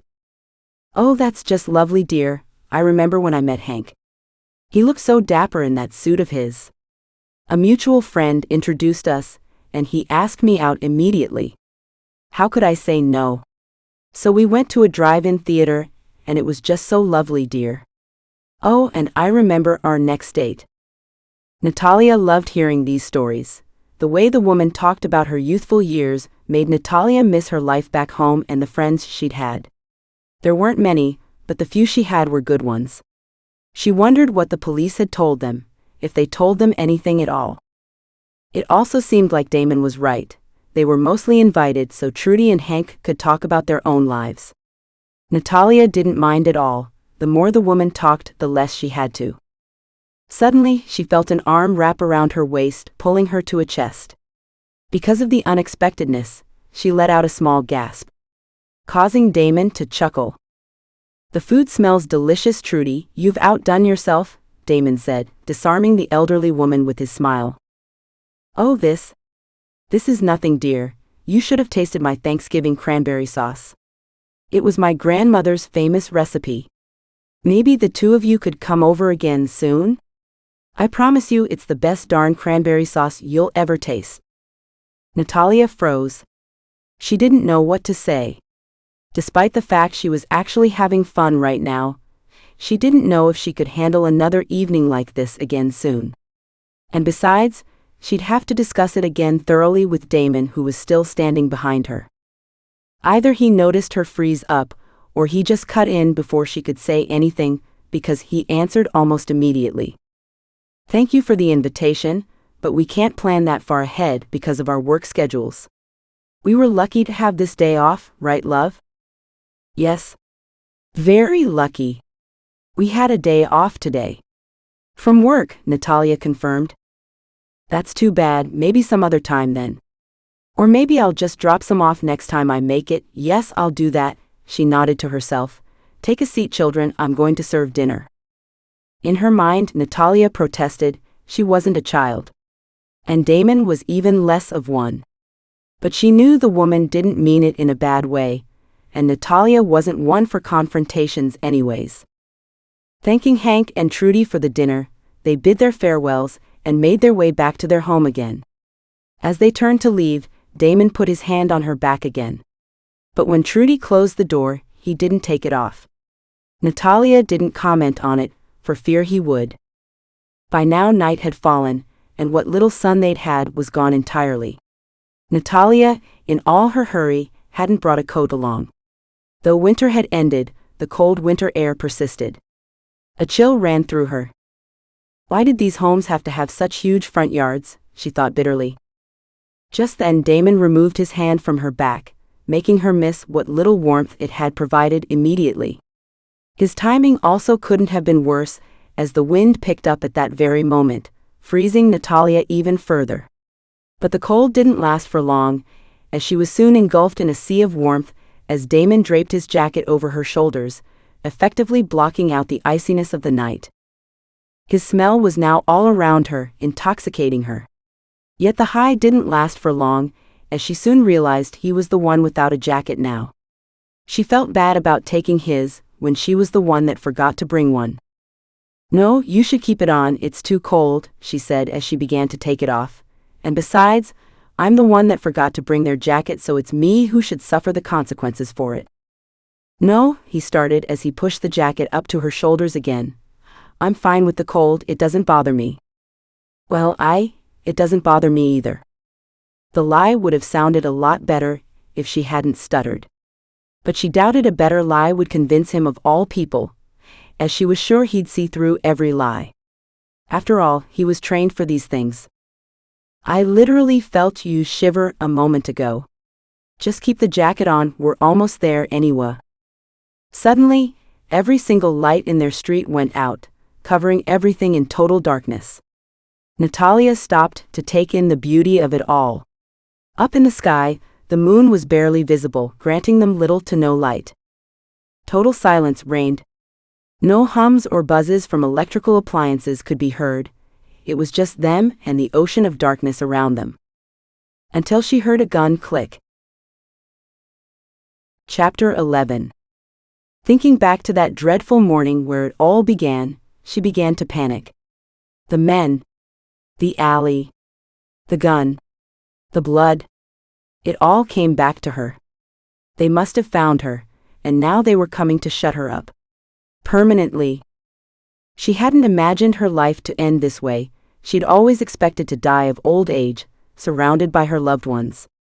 But life had never been fair to her, and so this seemed like a fitting end. Her only regret was that she'd dragged Damon into a grave with her, as they'd have to go through him to get to her. Would he be missed by family? By friends? She briefly wondered what caused him to sign up for something that could cost him his life, but she doubted she'd ever find out. Her breath sped up and her heart pounded in her ears. She looked back at Damon and, to her relief, saw it had been his gun she'd heard. She stood close enough to make out the features on his face, as he scoped out the area around them. She had no idea how he did it. She could see nothing but darkness surrounding them. Damon W.H., she started, but a hand over her mouth effectively shut her up. He walked around her, gun in one hand and her face in the other, and stood behind her. Though the position was slightly awkward to her, she liked the way she could feel his whole body up against her back and his breath on her neck. It felt strangely soothing, being held against him like that. Even if it wouldn't look like it from an outside perspective. Don't talk, he whispered in her ear before removing his hand from her mouth and setting it on her hip.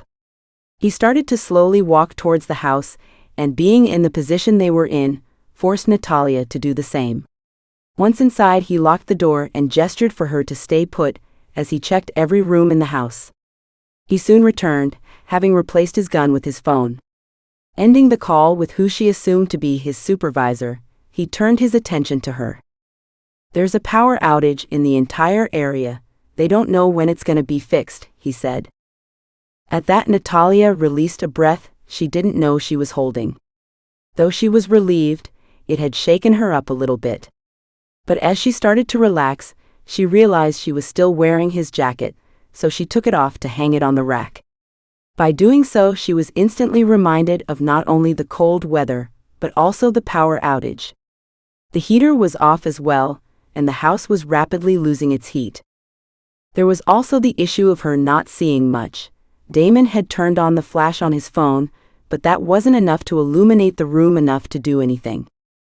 "We could light some candles there in the kitchen cabinet," she suggested. "Lead the way," he replied as he handed her his phone, which had its flash on. "You can set them up in the living room. We're staying there tonight." "What? Why?" she asked. "The security systems are offline. It's best to stay here until they're online again," he said as he followed her into the kitchen. "But there's only one couch," she said, slightly panicked, imagining how embarrassing it would be to sleep with him on the same couch. "You'll take the couch. I'm not going to sleep." That made her stop. Suddenly she felt guilty about not wanting to share the couch with him, as he'd have to take the floor then. She'd never had to sleep on the floor, but she could only imagine it to be very uncomfortable. "And no, I didn't mean it like that. We can share the couch if you want to," she said quickly. He laughed. Or more like, he kind of blew air out of his nose. "No, I meant I'm not going to sleep at all. I have to be alert and all that." But that was a very kind offer. Lucky for her, it was too dark for him to see her face turn red as a tomato as she turned around and quickly grabbed the candles. But it also made her think, since he wasn't going to sleep tonight, he also couldn't sleep during the day. It would mess up his sleep schedule. And besides, he seemed like a man of routine, so she doubted he would do anything like that. "When are you going to sleep then?" she asked curiously. "Tomorrow night." "But then you'll be awake for, what? 40 hours? That sounds very unhealthy." "I've had worse," he muttered under his breath. She wasn't meant to hear it, but the lack of background noise made it so that she could. "What does that mean?" she asked, growing worried. Why would he not sleep for so long? Somehow she doubted he had stayed awake for so long just to party. Had something bad happened to him? "Nothing," he said as he lit up the candles she had just placed all around the living room. "No, please, I want to know. Why didn't you sleep for so long?" she insisted. "Are you cold?" he asked, changing the subject. "I'll light the fireplace. It won't do much, but it'll stop the room from freezing over." Understanding he wouldn't give her more, she decided to let it go. For now. But him allowing her this little piece of information made her more curious about his life than she'd ever been before. Usually she could guess little things about someone. What area they're from, if they had a lot of siblings, if they were an introvert or an extrovert, or if they were a dog or a cat person. But Damon was so mysterious, she didn't even dare guess. Except for the dog-cat person thing, she guessed him to be a dog person. "Yeah, it's getting pretty cold," she replied. "You can go upstairs to grab some stuff for tonight.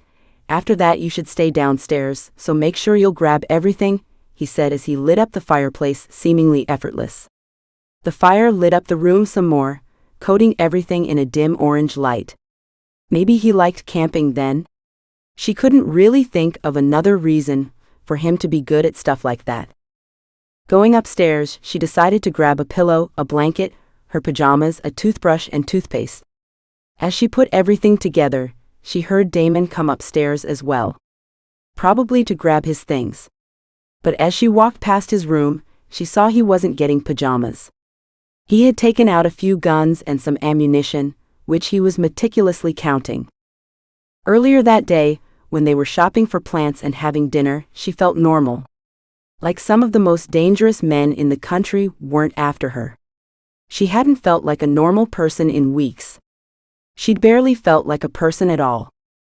But that all came crashing down when the lights went out, and Damon got into bodyguard mode. Not that he wasn't always silent and passive, but now she could see on his face just how focused he was. He acted like he was on autopilot, robotically going through the steps in his head. She decided to continue her way downstairs, setting down her things on the couch. The fireplace did indeed provide some warmth, but not a whole lot. So she bundled herself in the blankets she had set down.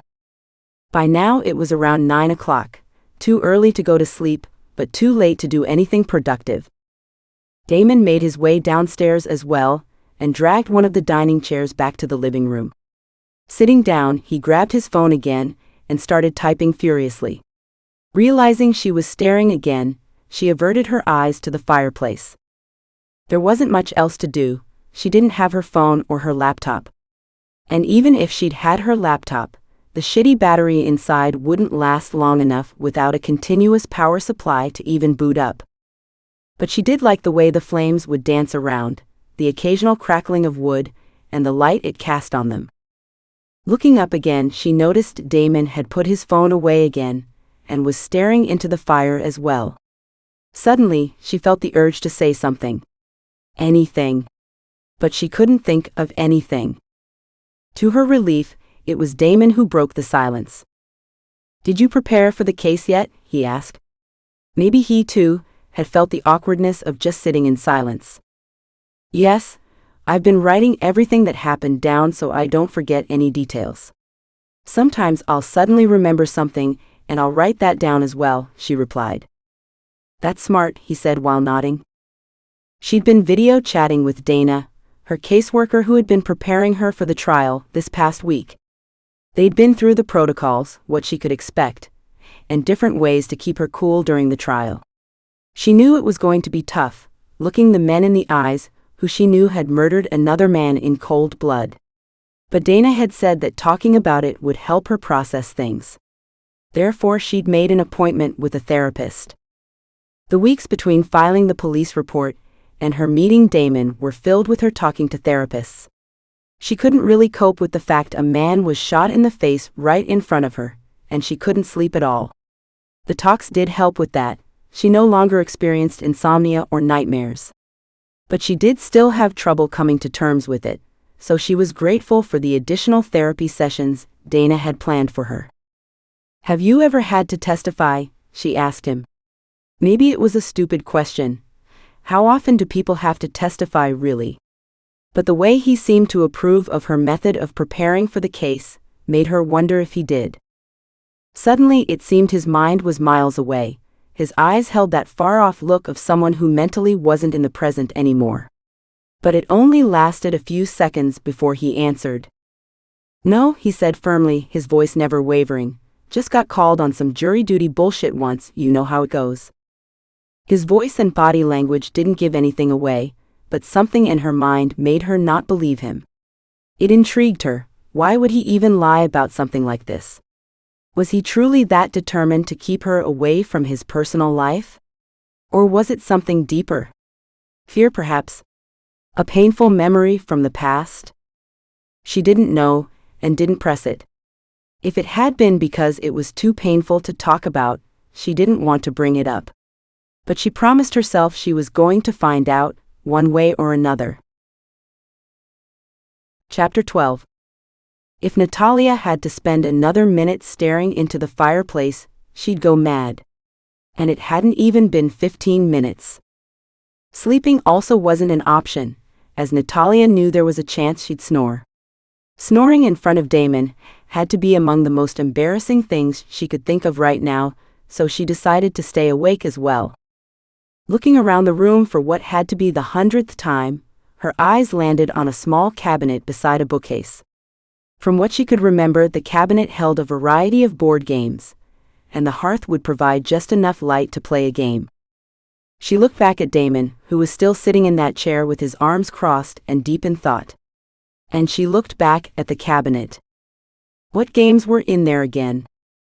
She remembered seeing a chessboard, Life Trivial Pursuit, and some cards and chips. Looking back at Damon, she tried to size him up. What game would he like? Was he a poker guy? Or perhaps he liked to boast his knowledge in a game of Trivial Pursuit.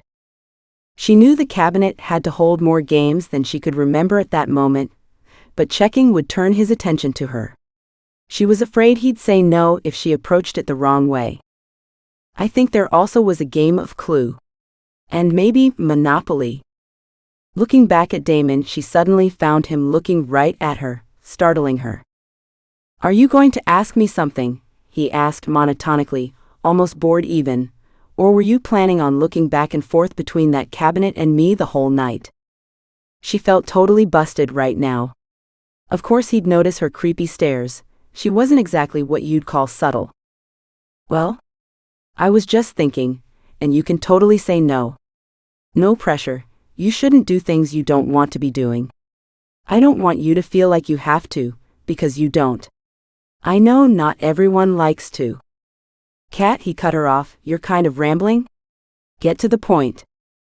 The fact he used her fake name irked her, yet she didn't know why. Perhaps it felt too impersonal. Like he was trying to distance himself from her emotionally. She didn't like that idea, but he was right, she was rambling. "Right?"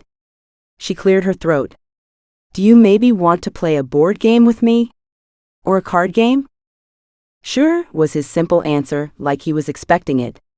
Which he probably was, since he knew the ins and outs of the entire house. Including the contents of that very cabinet. She had to admit she didn't expect this answer. For the whole week they'd been in the house, he seemed to avoid being around her at all. So him agreeing to do an activity with her was surprising. But not in a bad way. Nathalia was delighted to hear him agree, and immediately jumped up to rummage through the cabinet. But upon opening it, she found it too dark to make out any games. The fireplace was positioned between the couch and the cabinet, casting it in a very dark shadow. That is, until a very bright white light suddenly flooded the cabinet. Damon had aimed his phone, with the flashlight on, at the cabinet as he squatted down beside her to inspect the contents. She'd been right, there were a lot more games in there. But a lot of them she didn't know, or had never played before. "Which one do you want to play?" she asked him. As he turned to look at her, she suddenly became aware of just how close together they sat. "You can pick one," he answered, fanning her face with his breath. It smelled like mint. But when did he have time to brush his teeth? "Oh God, I haven't yet, my breath must smell horrible right now." "No, you can pick," she said as she quickly stood up. "I'm not good at choosing." "Yeah, I remember," he said as he pulled out a box from underneath a pile of other boxes. Risk. She'd played Risk before, almost won once even. But somehow she doubted she could best him at this game, as strategizing was literally his profession. But it would keep them busy for a while, so she didn't mind. She removed the few items littering the coffee table to make room for the game and sat down beside it. Damon sat in front of her and unpacked the game. "Think you can decide on a color?" he asked, smirking. There were 6 different colored armies in the game, which meant choices would have to be made. He was definitely teasing her now, but she didn't mind. It made the air between them lighten up. To her, it felt almost familiar. Like they were old friends. "Can I have red?" she asked as confidently as she could, just to prove him wrong. The moment the words left her mouth, she was doubting her choice. In the end, she managed to accept it. But only because Damon would most certainly tease her about it even more. It didn't really come as a surprise when he chose black. After setting down their armies, the game began. Nathalia had an advantage. She got a few strategically important countries. This made her feel confident in her chances of winning. That confidence got crushed pretty quickly by Damon, who seemed to have thought out an entire plan of attack for the next few rounds. Whereas Nathalia had trouble thinking past the current round. Damon won within 30 minutes. Which had to be some kind of record. But she didn't mind. She was content with just being around him, talking with him. Even if the conversation was based around the game. Besides, Damon wasn't the type to rub his victory in your face. He was a graceful winner. "Wow, you're really good at this game," Nathalia said as they packed up the pieces again. "Thank you," came his short answer. "So? Have you played this often? She asked. Not really, and not for a long time now, he replied as he packed up the box and walked back to the cabinet. Do you want to play something else? He asked. Excitement ran through her. Maybe she read into his actions too much, but him asking her to play another game indicated he'd enjoyed it too. So maybe he wasn't avoiding her after all. Or maybe he just seriously enjoyed board games. Either way, she could say yes fast enough. He came back with Scrabble. Nathalia was good with words. Not when she spoke, however. She tended to mess up her words constantly in everyday conversation. But she tended to her own blog and felt confident in her ability to write and in her vocabulary. Her mind drifted back to the prior game. He said he hadn't played it that much and tried to change the subject immediately. Which almost worked. He was way too good to be inexperienced at it, which prompted her to pry further. So if you don't play Risk that often, how come you're so amazing at it? She tried. It sort of resembles what I had to do in my previous job. I was trained for this stuff, he replied vaguely after a moment of silence. By the way he talked, she knew he was choosing his words carefully, and she knew he'd shut down if she'd ask too much. But she felt like she was close to finding out something big about him, and stopping wasn't an option now. So what was your previous job then? She inquired. For the longest time, he was quiet. So long, in fact, she didn't think he'd reply at all. He wasn't even looking at her. Instead, he just continued to set up Scrabble. He took a moment to stare at the board before looking her in the eyes. The eye contact was difficult for Nathalia. His gray eyes seemed too intense all of a sudden. His face was a mask at all times, but he couldn't hide his eyes. They seemed sad, broken. I was in the Marines. On the surface, it seemed like an easy enough answer. The Marines? But the way he seemed to have trouble admitting it made her wonder if something happened to him during his service. Something that made him not want to think about that time and move on, never to look back again. She felt bad for reminding him, yet she was glad as well. This was a major piece of information on who Damon was as a person. Something to tell her what made him the way he is today. Something personal. Something that indicated he existed before he got assigned to her. That's really cool. Thank you for your service, she said, trying to lighten the mood a little bit. It seemed to help as he snickered and shook his head. You're very welcome. You can go first. Nathalia started strongly, and her confidence only grew as her points stacked up while Damon stayed behind. He seemed to struggle with making words, and at one point tried to lay down the word control, which didn't even exist.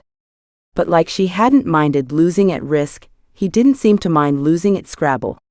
They were playing for fun, and fun they had. You're not letting me win, are you? She teased after a while. I didn't go easy on you on the last game, did I? He rebuked.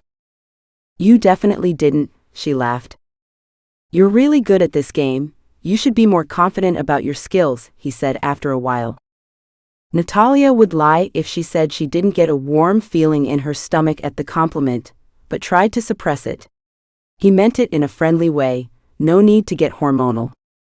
Well, maybe you're just really bad at this game, she replied. Well, yeah, he laughed, I'm dyslexic. Nathalia stared at him with wide eyes and an open mouth resembling a fish. She didn't know what to say. He just said he wasn't letting her win, but him having such a huge disadvantage counted as letting her win in her book. Then why did you pick Scrabble? She asked after a while. I felt bad about picking Risk, knowing I'd win. He cleared his throat. Thought I'd even it out. I know you run that writing blog and all, so I figured you knew a lot of words. The fact he felt bad about crushing her was kind of nice, but she was still slightly mad at him for letting her win. So you're admitting you let me win? She challenged him. No, he said while looking at his letters, I really am trying my best. Yeah, but you knew you were going to lose, you're at a huge disadvantage. And you were at a disadvantage when we played Risk, he smiled up at her. Yeah, but I'm not, she stammered. She took a deep breath before continuing, all right then. But the next game is going to be played fair, no disadvantages. Sure, he agreed, but let's finish this one first. Chapter 13. She woke up to the sound of the coffee machine, indicating the power was back on. Opening her eyes, she looked around the room. Damon's chair had been put back in the kitchen, and all the candles were put away. She must have fallen asleep at one point, but she couldn't remember the exact time. She had tried to stay awake, fearing she'd snore, but it hadn't worked. Getting up, she walked toward the fridge to assess the damage. When she opened it, she expected everything to have gone bad, but to her surprise, the fridge was cold as ever. She did note, however, that they were almost out of groceries already. It seemed that while they bought a lot of stuff last time, it wasn't all for making dinners.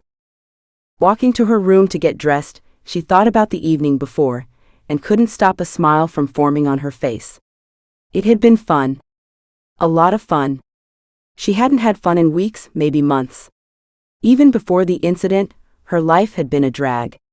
She'd barely see her friends, so her life consisted mostly of work and household tasks. But last night had felt good, like she was a normal 19-year-old. Walking past Damon's room, she heard the shower running, so she'd have to wait to tell him they needed to go out again. So she went to freshen up first. By the time she was dressed and ready, he wasn't in his room anymore. Instead, she found him in the usual spot in the kitchen, sipping coffee. He didn't look like someone who hadn't slept all night, which felt unfair to Nathalia. If her night's rest was shorter than usual, she'd look like a zombie. Yet here he was, looking handsome as ever and not a single bag under his eyes. "Mornin'," he said before taking a sip. "Good morning," she replied as she took a seat across from him. "I threw out everything that was in the fridge this morning, so we probably should go grocery shopping again." "Sure," he said after finishing his coffee. "We can go now if you want." "I need to make a list first. Can I get 5 minutes?" she asked as she stood up to find a pen and paper. She rummaged through a drawer she was convinced held a notepad, eventually pulling it out from the back. "All right, just tell me when you're ready then," he said as he walked out of the kitchen to do God knows what. She tried her best to remember the stuff she threw out that was his. Although she was sure he'd just grab it himself at the store, she wanted to be sure. She'd hate for him to come home and find he'd forgotten something. Then she tried to think of what they should eat that week, which she found harder than expected. She didn't want to eat the same stuff every day, that would get old very fast. Suddenly she heard the front door close. She turned to look but found it to be Damon, who was holding a stack of papers. "You've got mail," he smirked as he threw the stack on the table beside her and walked off again. "Mail? For me?" Before she went here, it was made very clear she was not allowed to give out her address to anyone. This meant she couldn't order a pizza, she couldn't tell her friends, and she most certainly wasn't allowed to receive any kind of mail. All communications were to go electronically, in which she also wasn't allowed to give out her address in case a hacker was listening in. Inspecting the pile, she found it to be junk. There were a few flyers for religious institutions, some coupons, charity organizations asking for money, and a whole lot of advertisements. But one flyer caught her eye. Carnival and Fun Fair.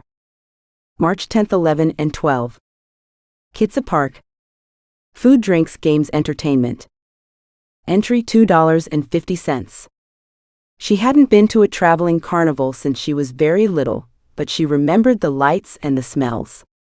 She remembered the faces of her parents as they shared their cotton candy. She remembered her dad playing the same game over and over again just to win the plushie she wanted. She remembered a time when she was happy. Excitement jolted through her.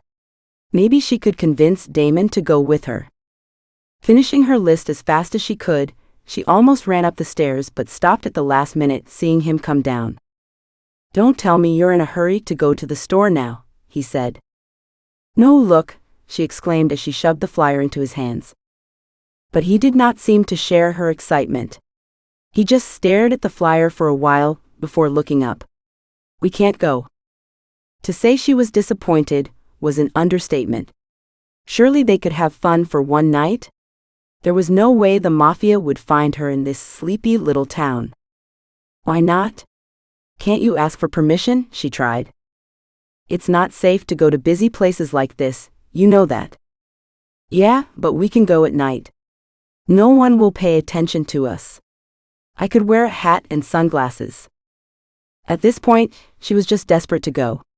She'd give anything to experience a carnival, the smell of popcorn, burgers, and the useless little prizes she'd treasure for years again.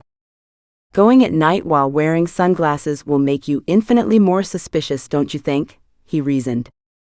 He had a point, he always did. She knew he didn't do this just to annoy her. He had a job to do. She understood, but it didn't take away the feeling of sadness. So she just nodded, accepting they weren't going. We should probably go to the store now before it gets crowded, he said while almost sounding uncomfortable, like he had no idea what to do about her disappointment. Right, yeah. Let's go, Nathalia said as she walked out the front door. Roman's pav. Seeing the lights in her eyes go out like that was like a punch to the gut. Roman was used to telling people they couldn't do things, but this was the first time he'd actually felt bad about it. Looking down at the flyer in his hand, he remembered visiting a carnival every year.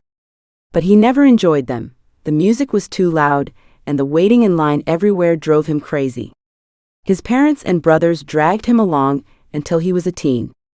How she could be so excited about something like this, he didn't know.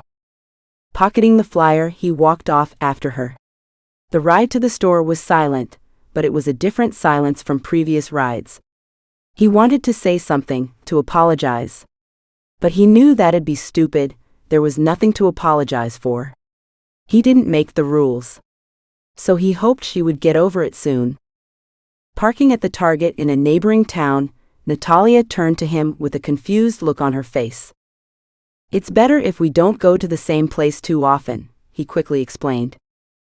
He only received a nod before she turned to unbuckle her seatbelt and opened the door. Sighing, he followed after her. Shopping went much like the last time. She'd walk around grabbing stuff from her list and he'd follow her around with the cart. Only this time she also grabbed his stuff, which surprised him. He hadn't expected her to remember all the things, even if it wasn't that much. From the corner of his eye, he saw a man stare at her. Or more like a boy. He seemed about her age, with red curly hair and pale freckled skin. His red shirt indicated he was a store employee, however, and not a threat. The boy probably hadn't noticed Roman, standing a short distance away from Nathalia. Probably because he was staring so hard. Of course, Nathalia was completely unaware of the boy's staring, and continued looking for some specific item. Mr. Freckles seemed to think this was the perfect opportunity to strike up a conversation with her.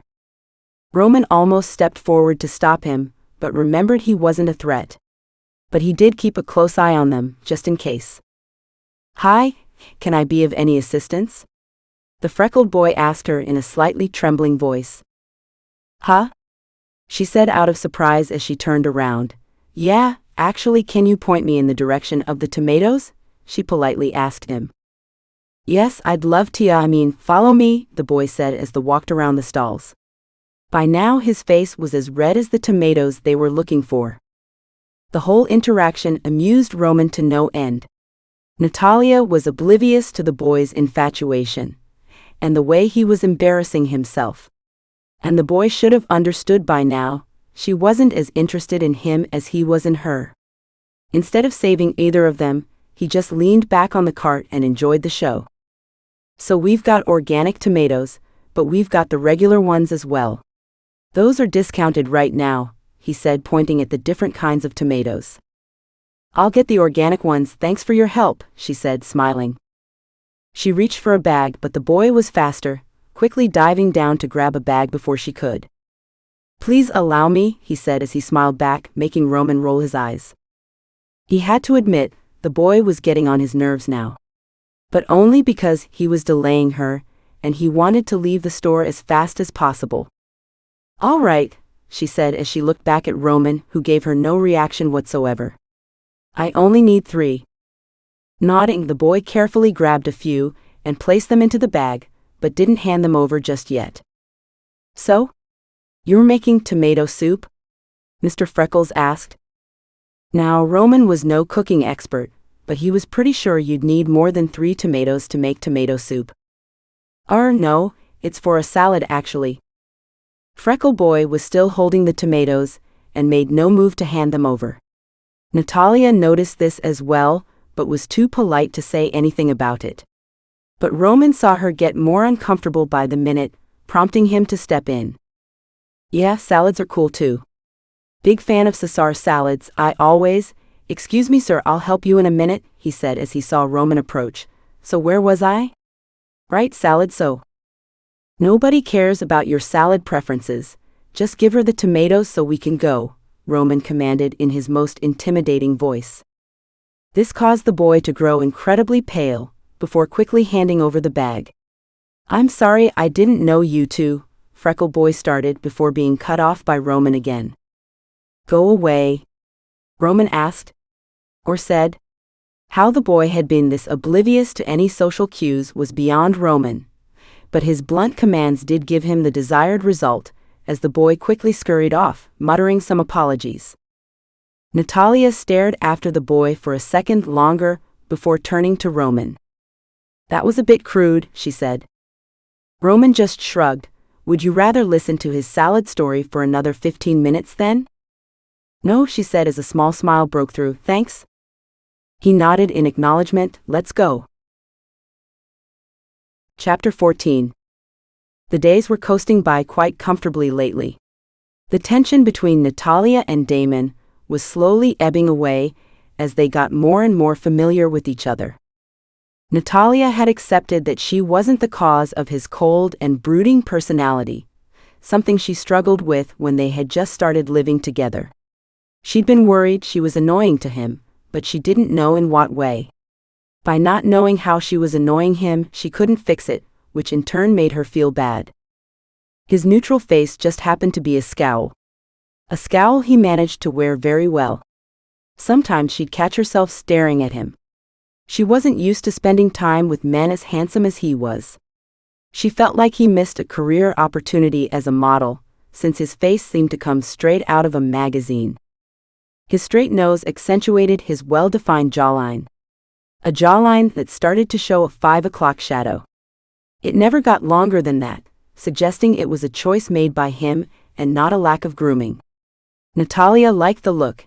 It made him look more rugged than he already did. Nathalia had also been spending more time in the living room. Most of the time she'd be watching Netflix, but since they'd packed her Nintendo Switch, she decided to put the little console to good use as well. Like she was doing now, as she sat on the couch playing Animal Crossing. The game was a simple one, yet she enjoyed it tremendously. She was just about to reel in a real big fish when she felt the couch dip beside her. Looking up, she found Damon staring at the screen. "What are you playing?" he asked. His voice held no judgment, but Nathalia couldn't help but feel slightly embarrassed to be caught playing such a childish game. "Animal Crossing," she replied as she lightly laughed at the silliness of it. He stared at the screen a few moments longer before asking, "How do you win?" This made her think about the game. It didn't really have an ending. "Well, it's not really a game you play to win. It's more about just playing, if that makes any sense. It's very relaxing," she explained. By the look on his face, she could tell it didn't make sense to him at all, but he nodded anyway. She hadn't expected him to understand, so she didn't mind. He didn't say anything after that, and neither did she, so they sat in silence as he watched her play her game. This went on for a few minutes, until a question popped into her head. "Do you like playing video games?" This made him look up again. His gray eyes made her realize exactly how close together they were sitting at that moment. She could see every little detail inside of them, from the light gray edges to the dark speckles at the center. "I used to." By now she was used to his cryptic answers, but that didn't stop her from asking more. She'd found that while he wasn't willing to give too much away at first, he wasn't opposed to answering direct questions. He rarely was truly open with her though, and if she'd ask too much, he'd shut down and not answer anything anymore. Whether he didn't like talking about himself, or if he didn't want her to know anything, she didn't know. But she was trying to find out. "What do you mean?" she asked. He shrugged. "I used to play video games as a kid, but haven't for a while now. Guess I don't really have time for it." "Well, you've got all the time in the world right now, don't you?" she countered. A small smile tugged at the corner of his lips. It had only lasted for a millisecond, but she'd caught it. "Yeah, I suppose I do." His almost smile made her smile in return. "So what kind of games do you like then?" she asked. "No idea. I haven't played in years." "You look like a PlayStation guy. Maybe we could get a PS4 next time we're in town," she started excitedly after sizing him up for a moment. "Maybe we could play some multiplayer games. I'm generally not very good at video games, but since you haven't played for a while, we could be equally bad." When she was younger, she'd play video games with her cousins at her grandparents' place. She remembered how fun it was to play with them all night long during the summers, and was excited to share that with Damon. He admitted he played games as a child, so she thought he'd enjoy it as well. "That sounds really fun, but it's gonna have to wait," he said. "Why?" she questioned. Nathalia couldn't really think of a reason why they should wait, as they had plenty of free time. "I'm leaving soon. My replacement will be here on Monday, so I'll leave sometime after he arrives." Nathalia felt as though her heart had stopped. A replacement? He said it all so casually, but it had completely blindsided her. Why would he leave? Maybe he didn't like being around her after all. Maybe she'd been so annoying, he felt as though he couldn't even do his job. Had he been waiting for this moment since day one? A million thoughts were racing through her mind, but she settled on asking just one. "Why?" she croaked out. She hadn't meant for it to sound so pathetic, but it did. He studied her face for a second, his brows furrowing together. "Why did I ask him that? I must have sounded so desperate. What's it to me why he wants to leave? He's not the one hiding. He can go wherever he wants to go. It's just for a week, Nat. I'm not allowed to work for too long without a break. It's union rules and all. I'll be back next Friday. Nat. Not Kat. Not Catherine. Just Nat." This was the first time he'd called her by her first name. Well, half of it at least. This, combined with the news of him not leaving permanently, filled her with emotions she had trouble containing. "He's coming back." "Oh," she laughed, embarrassed by her internal overreaction. "I thought you meant permanently." He didn't reply to that. Instead, he just smirked. Nathalia dreaded to think about what he meant by that. So she chose not to think about it at all. Instead, she thought about the man replacing Damon. Would he be similar to him? Or would they be complete opposites? "So do you know who's substituting you?" she asked after a brief silence. Damon nodded, before replying. "We worked together for a while. He's very good at what he does, so you don't have to worry about that." But Nathalia wasn't worried about her safety.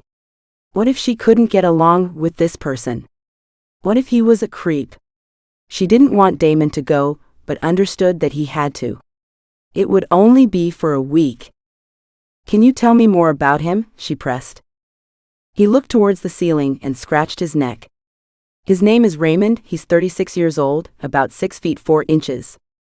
None of these things mattered to Nathalia, but she realized she couldn't exactly ask him about the personality of the man. What did catch her attention was his age. She had expected someone Damon's age to replace him. She hoped she could get along with someone a lot older. "You'll be fine," he assured her. "If you don't like him, just avoid him. And if anything happens, you can contact Dana. Or me." His attempts to comfort her were very sweet, but did little to actually calm her nerves. Besides, there was no way she was going to bother him during his time off. So she tried to lighten the mood again. "Let me guess, his name isn't really Raymond?" Damon just chuckled and confirmed that no, his name wasn't really Raymond. Chapter 15. Monday had arrived faster than she'd liked, which meant Damon was going to leave and a man named Raymond would take his place. It was just a matter of waiting for the doorbell to ring, which was why Nathalia was now staring at the front door. Truth is, she didn't want Damon to leave. She'd grown to enjoy his presence, and although she would never admit it, would probably miss him. There was also a part of her that envied him. He was a free person. He could go where he wanted to go, and if he decided he didn't want to stay here anymore, he could just quit. And that would be the end of it. He could pack his bags and return home and just resume his life. Nathalia knew she didn't have that luxury. At times she felt like a prisoner even. But then she'd remind herself she was doing this for a greater good, to make the world a better place. A place where justice would prevail. The sound of the doorbell almost made her drop her tea, the loud tune waking her from her daydreaming. She made her way to the hallway and waited for Damon. She wasn't allowed to open the front door herself, something she didn't mind, as opening doors wasn't something she enjoyed doing anyway. But Damon didn't seem to be in a hurry, as he coolly walked down the stairs towards the front door. Opening it revealed a tall man. His dirty blonde hair was shorter than Damon's and his face held that same passive look Damon always sported. They didn't say anything to each other, they just nodded and walked back into the house. Nathalia didn't know what to think about him, he just seemed so normal. She felt none of the things she felt when she met Damon, even though they were similar in some aspects. Hi, I'm Catherine, she said as she stretched out her hand when he came near. I know, he replied coldly as he walked past her. He didn't even so much as look in her direction. This threw Nathalia for a loop. She hadn't expected to be treated so coldly. But Damon didn't look too surprised, he treated the man just as coldly. He threw a quick glance in her direction before following Raymond, leaving Nathalia alone in the hallway. If this 1-second interaction was any indication of the week to come, she was going to have a tough time. But as Damon had said, it's just 1 week. And she could avoid him if she wanted to. Following the direction they went in, she found them in the kitchen discussing the contents of a blueprint. She didn't understand the technical stuff they were talking about, but joined them anyways, as she took a seat at the table. And what about the alarm zone for Sensor 6? Raymond asked as he looked at some kind of list. Section 3 and 4 are covered. And one part of 6, but Section 6 is better visible from Cam 8, Damon replied, as he pointed at a few places on the blueprint. All right, but if Cam 8 covers Section 6, what's covering Section 7 then? Section 7 and 10 are covered by Cam 4 and Sensor 5. They went back and forth like this for quite a while. Raymond looked for any weaknesses in the setup, and Damon would prove he'd covered it. It seemed like Damon truly knew his craft well. How they could keep up with the seemingly endless amount of cameras and sensors, she did not know. And she didn't care to know. It all sounded dreadfully boring, but she couldn't bring herself to leave the kitchen for some reason. Why are there no cameras in her room? Raymond asked as he grabbed the blueprint for the second floor. Wait, cameras in my room? Please tell me this guy is not some kind of pervert. The thought of being watched while she slept, or even worse, when she got dressed, made her skin crawl. She didn't like the idea of someone catching her in her most vulnerable state.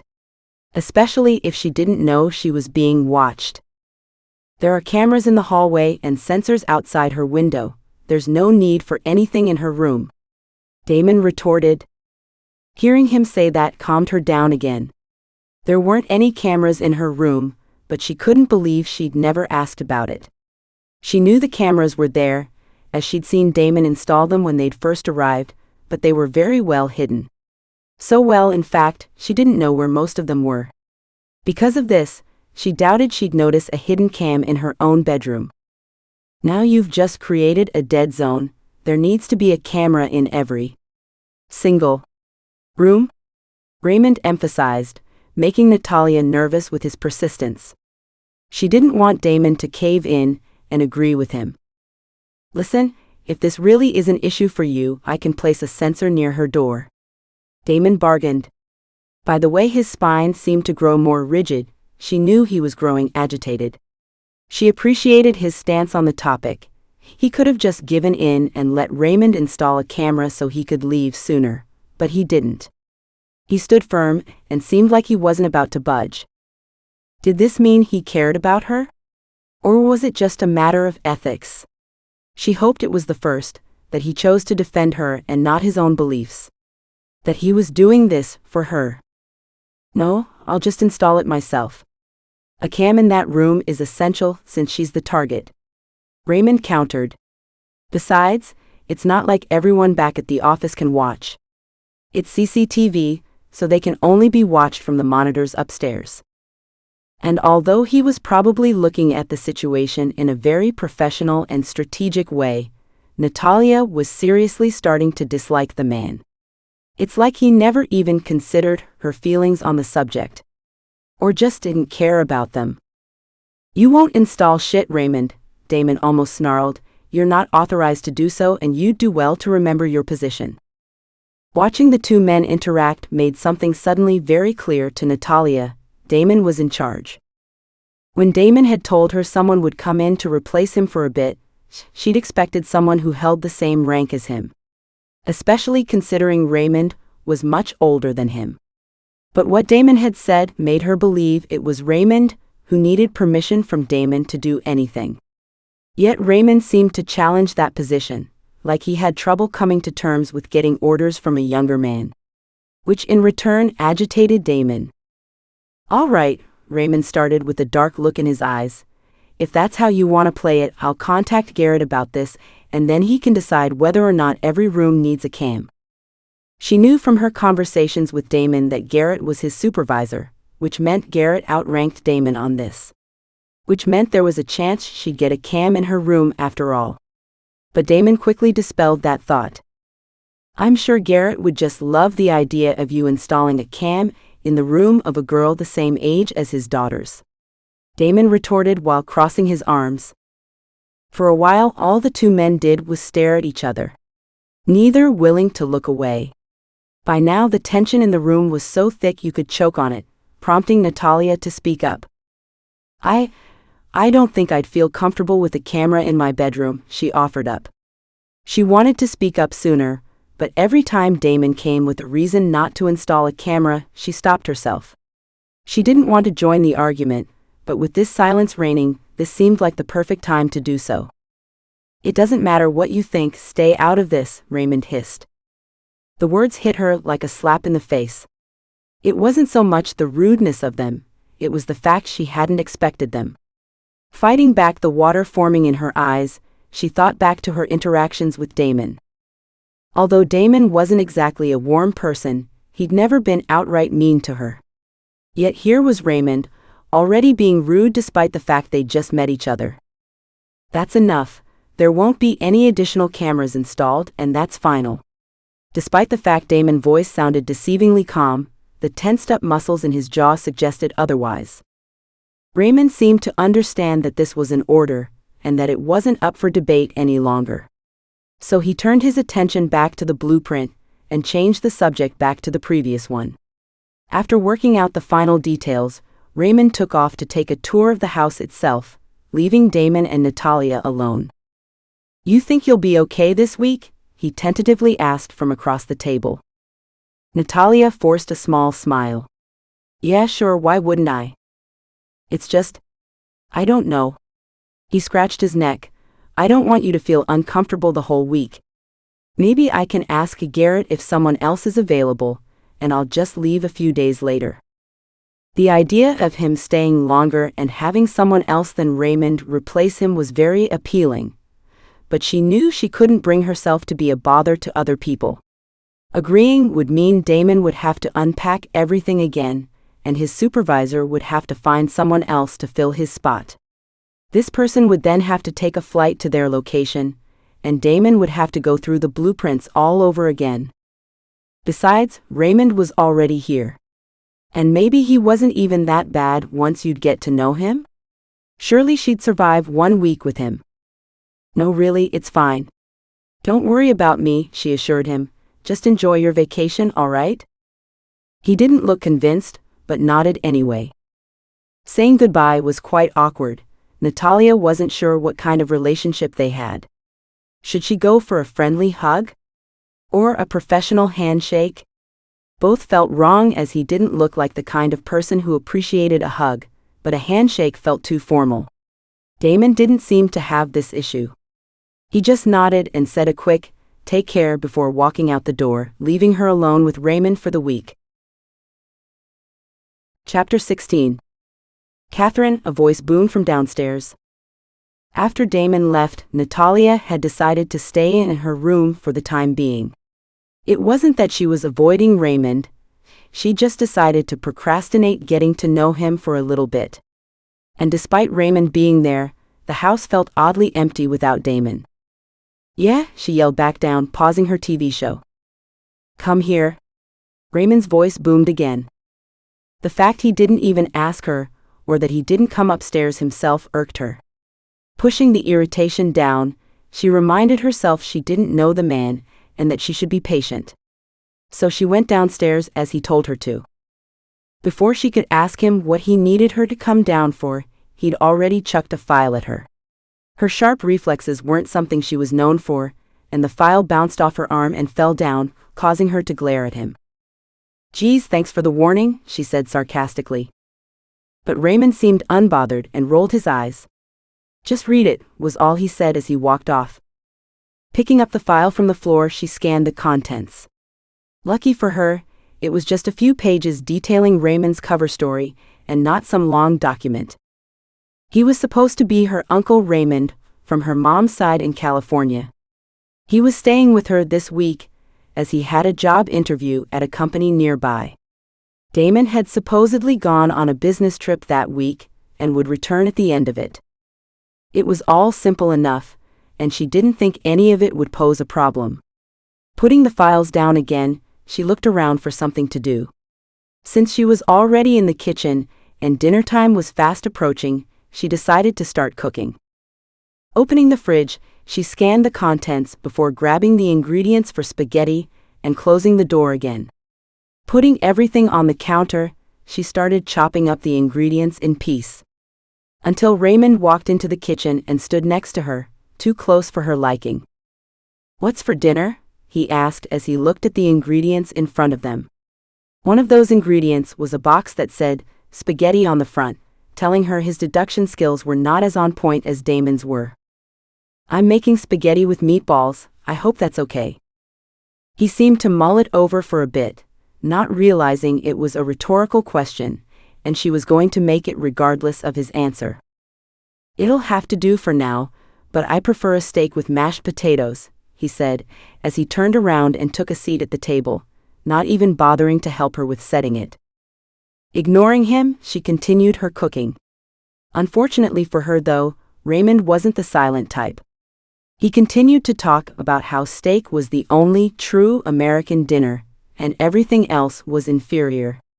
About how his uncle's steak was unmatched. About how a real steak was cooked by a real man using a barbecue. All the while Nathalia didn't even have to talk. He seemed to be having a conversation with himself. Handing Raymond his plate, she went to grab some for herself before sitting down. As soon as she took a bite, all the negativity of the day disappeared. Spaghetti was her all-time favorite food, and never failed to lift her spirits. "It's a bit bland." Snapping her head up, she met Raymond's stare from across the table. "Bland? My spaghetti?" "I'll tell you what's bland, your face." "I'm sorry, my cooking is not up to your standards." Her voice was calm and composed, yet inside she was seething. She'd worked at a hotel for years and met many a rude customer, but Raymond took the cake. And she didn't even work for him. Oh, how she wanted to hurl her plate at his head, to cuss him out and tell him how she really felt. But she couldn't, she simply didn't have it in her. She knew she'd regret it immediately. Instead, she focused on her breathing. In.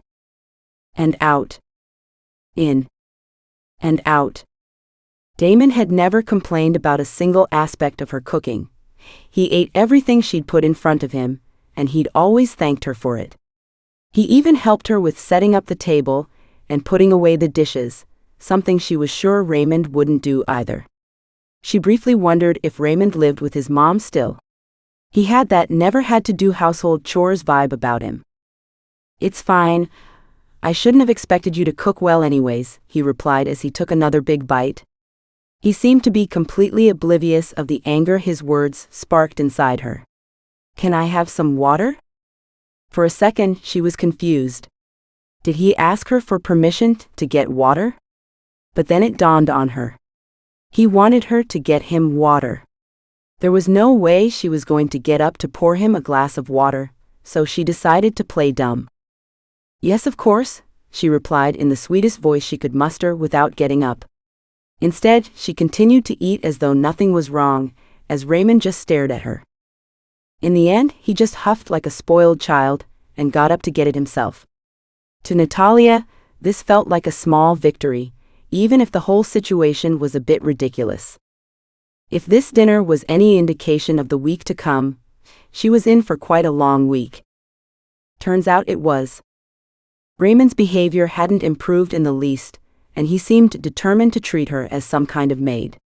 Every time she'd cook, he would find something wrong with it. It was too bland. It was undercooked. It was overcooked. One time he just straight up said he didn't like it, and then refused to elaborate.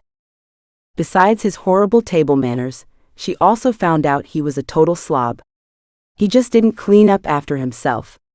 At one point, Nathalia decided to stop cleaning up his trash, but quickly found he'd just let it pile up until she couldn't take it anymore and did it herself. This included everything from dirty dishes to candy wrappers and personal items. On Wednesday, the laptop she'd been given made the sound of someone contacting her. It was programmed in such a way she couldn't go on the internet or play games on it, but a select few people were able to video call her, and she could in turn contact those people as well. Upon unlocking it, she found it to be Damon who was calling her, and her heart started pounding in her ears. She wasn't prepared for this. If she knew he'd call her, she would have put on a nicer shirt, but it was too late for that now. After quickly fixing her hair, she pressed the answer button. "Hey Damon, how are you? Enjoying your time off?" She tried to sound casual, as if she wasn't counting down the days before he'd be back again, but perhaps she'd said it too casual. "Hi Nat. I'm fine. I just wanted to make sure everything was going okay over there. How are things going with Raymond?" It was the one question she hoped he wouldn't ask. In the past few weeks, she'd gotten used to telling people small lies. She'd give them her fake name without hesitation and recited her backstory when asked where she was from. But telling him things were going great with Raymond was one lie she knew she wouldn't be able to convince him of. But at the same time, she didn't want him to know the truth. That she hated Raymond and couldn't wait for him to leave again. "Oh, the usual. Things are going fine," she lied, smiling. But he didn't smile back. In fact, his small frown turned into a full-on scowl. "So there aren't any issues at all?" he pressed. There are two things Nathalia could do at this moment. Either she'd admit her dislike of the man and the way he treated her, which would probably make her cry. Or she could just double down in the hopes he'd let it go. Crying in front of Damon was not something she looked forward to, so option 2 it is. No issues at all. Why would there be any? Just wanted to make sure is all. "How's your game going?" he said, changing the subject. Nathalia was grateful for the change, as she relaxed her tense muscles while her mind went back to her game.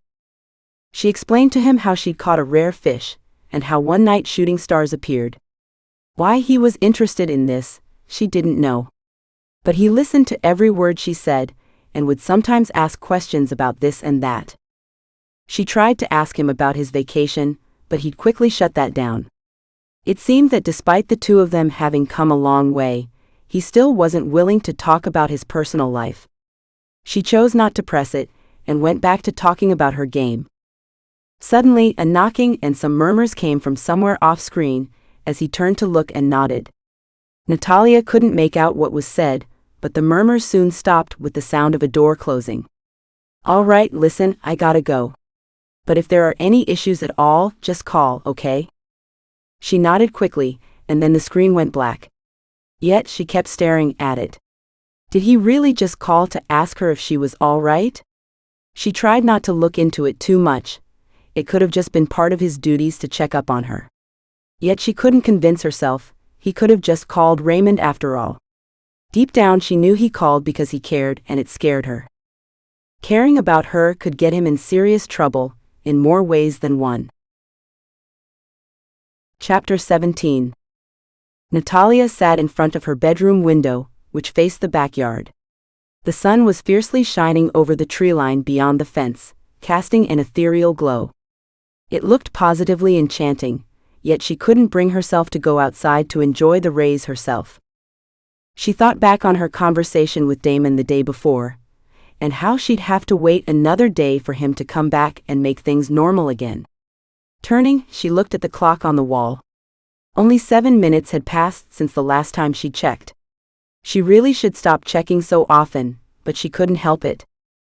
Looking back down at her little e-reader, she continued looking for a book to read.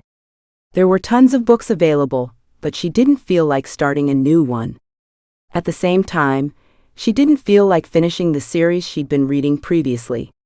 But she had to make up her mind, or she'd die of boredom. The shrill sound of the doorbell ringing made her jump. Since she wasn't allowed to open the door herself, she didn't bother getting up, but she did try to listen in. Unfortunately for her, she couldn't make out anything. She heard some murmurs in the hallway before the door closed. But the murmurs continued, which meant this person was now inside the house. Curiosity won out as she dragged herself out of the small chair and down the stairs. She fully expected to find either one of her neighbors there, perhaps asking questions about the strange man walking around her house these past few days, but who she saw shocked her even more. Damon? He stood casually leaning against the wall with his arms crossed. In front of him was Raymond, also with his arms crossed. They spoke in fast but hushed tones, neither of them seemed to be in a good mood. Damon stood slightly taller than Raymond, and she couldn't take her eyes off him. He seemed even more handsome than she'd remembered. As she made her way further down the stairs, their eyes suddenly snapped up to her, ending their conversation. "Hey," she said awkwardly. While Damon greeted her back with a small smile, Raymond just shoved past her to go up the stairs. She'd learned to ignore his behavior, and instead focused on Damon. "I thought you were coming back tomorrow."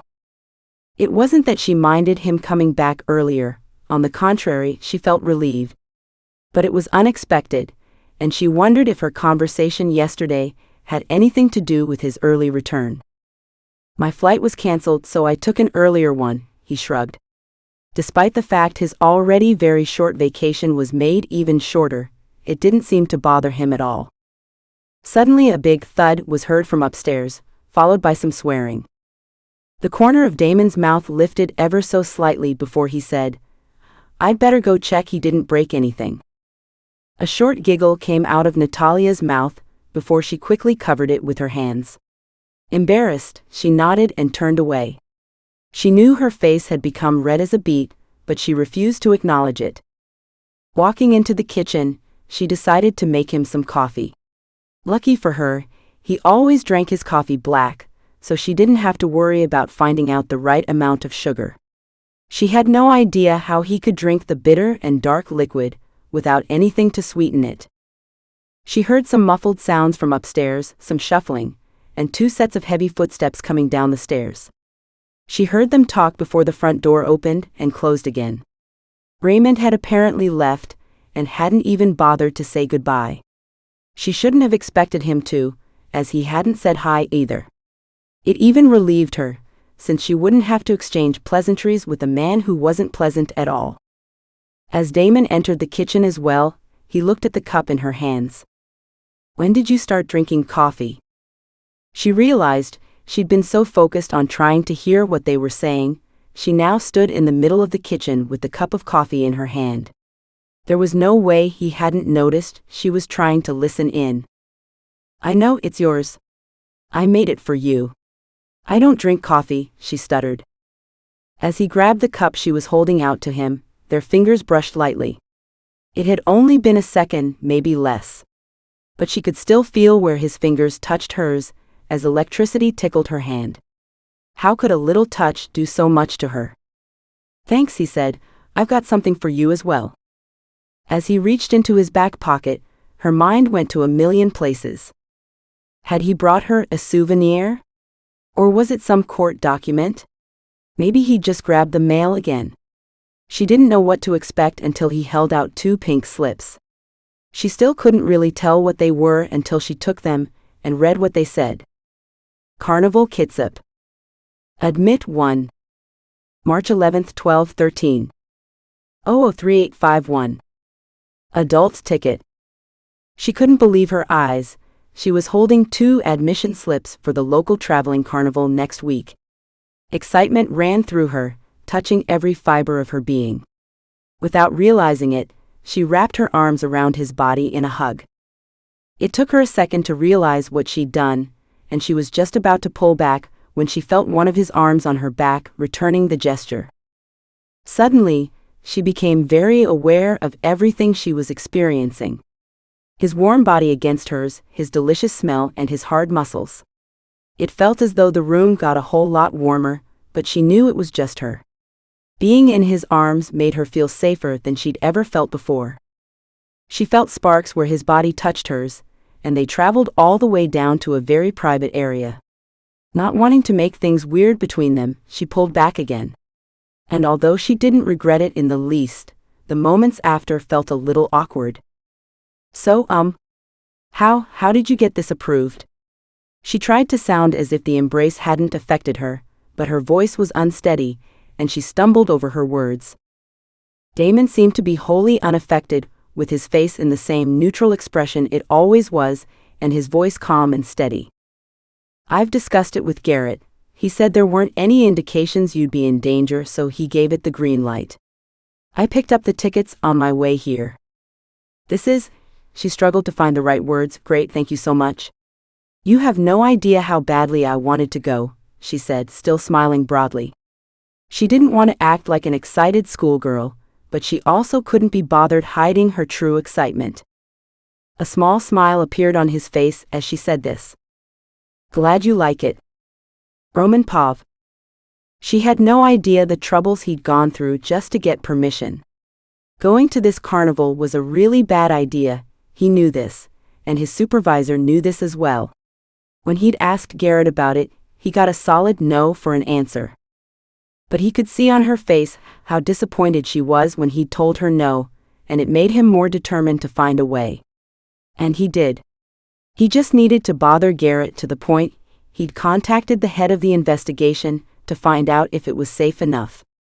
They needed to determine whether this organization was looking for her in this area. In the end, he got the permission he needed to take her to the carnival. It had been a lot of work, and it had taken up a lot of his free time. But seeing her like this made it all worth it to him. Hell, he'd do it all again just for that hug she gave him. When she first wrapped her arms around him, he froze. It had come as a total surprise, and he wasn't used to surprises. He was usually able to anticipate the things around him. It's what made him good at his job. But it seemed she was just too unpredictable at times. Not that he minded. As soon as the shock wore off, he remembered to wrap one of his arms around her as well, as he was holding the cup of coffee she'd made him in the other. It seemed that her small frame fit perfectly within his large one, as he could feel every curve of her body against his. It felt good. She felt good. But deep down, he knew she was too good for him. Not only that, but starting something with her would break a whole bunch of rules. In the worst case, his affection for her would distract him from his task, causing her to be in danger. And seeing her get hurt because he got distracted would destroy him.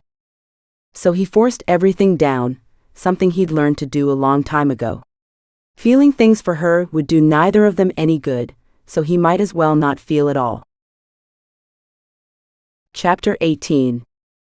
She was running through dark alleyways, but every turn she took just revealed another one. It didn't matter what direction she chose, it went on and on. Like a maze without an end. She needed to find the light. It was so dark. If she'd just reached the light, she'd be safe. Turning another corner, she ran as fast as she could. The footsteps behind her were getting closer now, and she was getting out of breath. The light? I need to find the light. She didn't dare look back in fear of what she'd find. She just ran. She needed to go get out. It felt as if she'd been running for hours now, and she couldn't breathe anymore. She couldn't go on. Someone grabbed her from behind, pulling her to the ground. "We've got you now," a faceless man laughed. "You betrayed us, and you know the price that needs to be paid for that," another one said. She remembered now, these were the men she'd seen in the alleyway weeks ago. How did they find her? How did she get here? Panic rose within her. These men were murderers. She had to get away. But she couldn't breathe. She couldn't do anything. She was trapped. Suddenly, a gun was pressed to her forehead. She didn't want things to end like this. It just couldn't end like this. He pulled the trigger and she screamed. "Nathalia. Nat, wake up.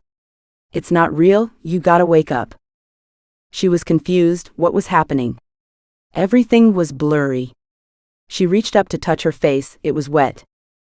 Looking around, she saw she was in her bedroom. "Nat, you need to breathe slowly," Damon told her carefully. He was right. Her breathing was ragged and it felt that no matter how many breaths she took, it just wasn't enough. His hair was tousled, and he was wearing a t-shirt and sweats. His gray eyes were full of concern as he looked directly at her while kneeling beside her bed. "Are you all right?" he asked after her breath somewhat steadied. She nodded, but felt as if the room was suffocating her. She needed to get some fresh air to clear her head. "Yeah, I'm fine," she panted. "Is it all right if I go outside for a minute?" He looked at her for a moment longer before letting her go. The freezing cold night air was exactly what she needed. It woke her up enough for her brain to start working again. She was dressed only in an oversized t-shirt and shorts, but she didn't care. Walking over to the large cast-iron bench, she checked it for spiders before sitting down. She'd been having nightmares on and off for weeks now, but this is the first time it had been this bad. And it was the first time the men had caught her. Usually she'd just run until she woke up, after which she'd drink some water and continued her sleep. But now Damon had to come and wake her up. How bad had it been for Damon to wake up before she did? Oh God, what did he think of her? She tried to imagine what her face would have looked like, and it wasn't pretty. It embarrassed her to think he'd seen her like that. At that moment the back door opened, and Damon came out wearing the same t-shirt and sweats he'd been wearing when he woke her up. He took a seat beside her, but didn't say anything. She appreciated his silence as well as his presence. It somehow hurt less when he was there. She didn't know for how long they just sat there, but at one point she noticed her tears had dried, and her breathing was normal again. "I'm sorry I woke you up," she said softly. She really felt bad for waking him and keeping him awake. She doubted he was allowed to sleep with her sitting outside. "Don't," he started as he still looked forward. "Don't apologize for having nightmares. It's normal considering what you went through." She didn't quite know how to reply to that, so she didn't. By now the cold air was getting to her, as the adrenaline from her nightmare wore off. But she couldn't bring herself to go inside just yet. It felt peaceful out here. "Have you been having them for long?" he asked after a while. "They started 2 days after the..." She swallowed thickly while she tried to find the right words. "Incident. Did you tell the counselors?" She shook her head. No, she hadn't. She felt as if a nightmare wasn't bad enough to share with a counselor. They were just bad dreams after all. "Maybe you can discuss them with a psychiatrist," he suggested. "I don't want to. I don't want to feel like there's something wrong with me." Tears started to fill her eyes again, as she tried to keep them from spilling over. "Nat, listen, these nightmares aren't okay. You shouldn't have to live like this. Therapy can help you," he pressed. He seemed very determined to get her to see a psychiatrist, and she didn't doubt he had the power to just make her see one. But he didn't. It seemed like he wanted this to be her own choice.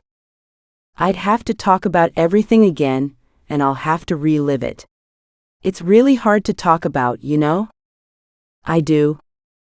This made her head snap up. She turned to fully look at him, but he didn't look at her. He just stared at the ground and didn't elaborate. But she felt like he was trying to tell her something. Something he couldn't say without a little push. "What happened to you?" she whispered. He shifted, but didn't answer. Not right away, at least.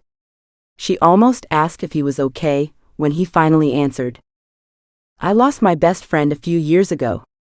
With seemingly great effort, he dragged his eyes away from the ground and looked at her. She'd never seen so much emotion on his face, and it pained her. He looked absolutely broken. "We'd known each other our whole lives. We grew up together and joined the Marines together. And then we got deployed together." He paused for a second and looked away again. She could see how difficult it was for him to talk about, but she didn't want to say anything just yet. "He got shot right before my eyes and I couldn't help him. I doubt anyone could at that point." "I'm so sorry," was all she could think to say. She wanted to reach out to touch him, to comfort him. But she refrained. It didn't seem appropriate at the moment. "Thing is, I thought I was fine. Losing him was hard, but I didn't think there was anything wrong with me. I got nightmares like you, but I didn't do anything about it. Until it got so bad, I rarely slept." She knew where this was going now, and felt bad for assuming she was the only one who knew what it was like. While she had seen a stranger get killed, he had seen his best friend die in front of him. He's obviously had it worse, but didn't complain about it like she felt like she was doing. Suddenly she felt guilty about her complaining. "His mom actually was the one who got me to see a psychiatrist. She saw me deteriorate to the point she just forced me to go. It really did help, Nat. And I think it can help you as well."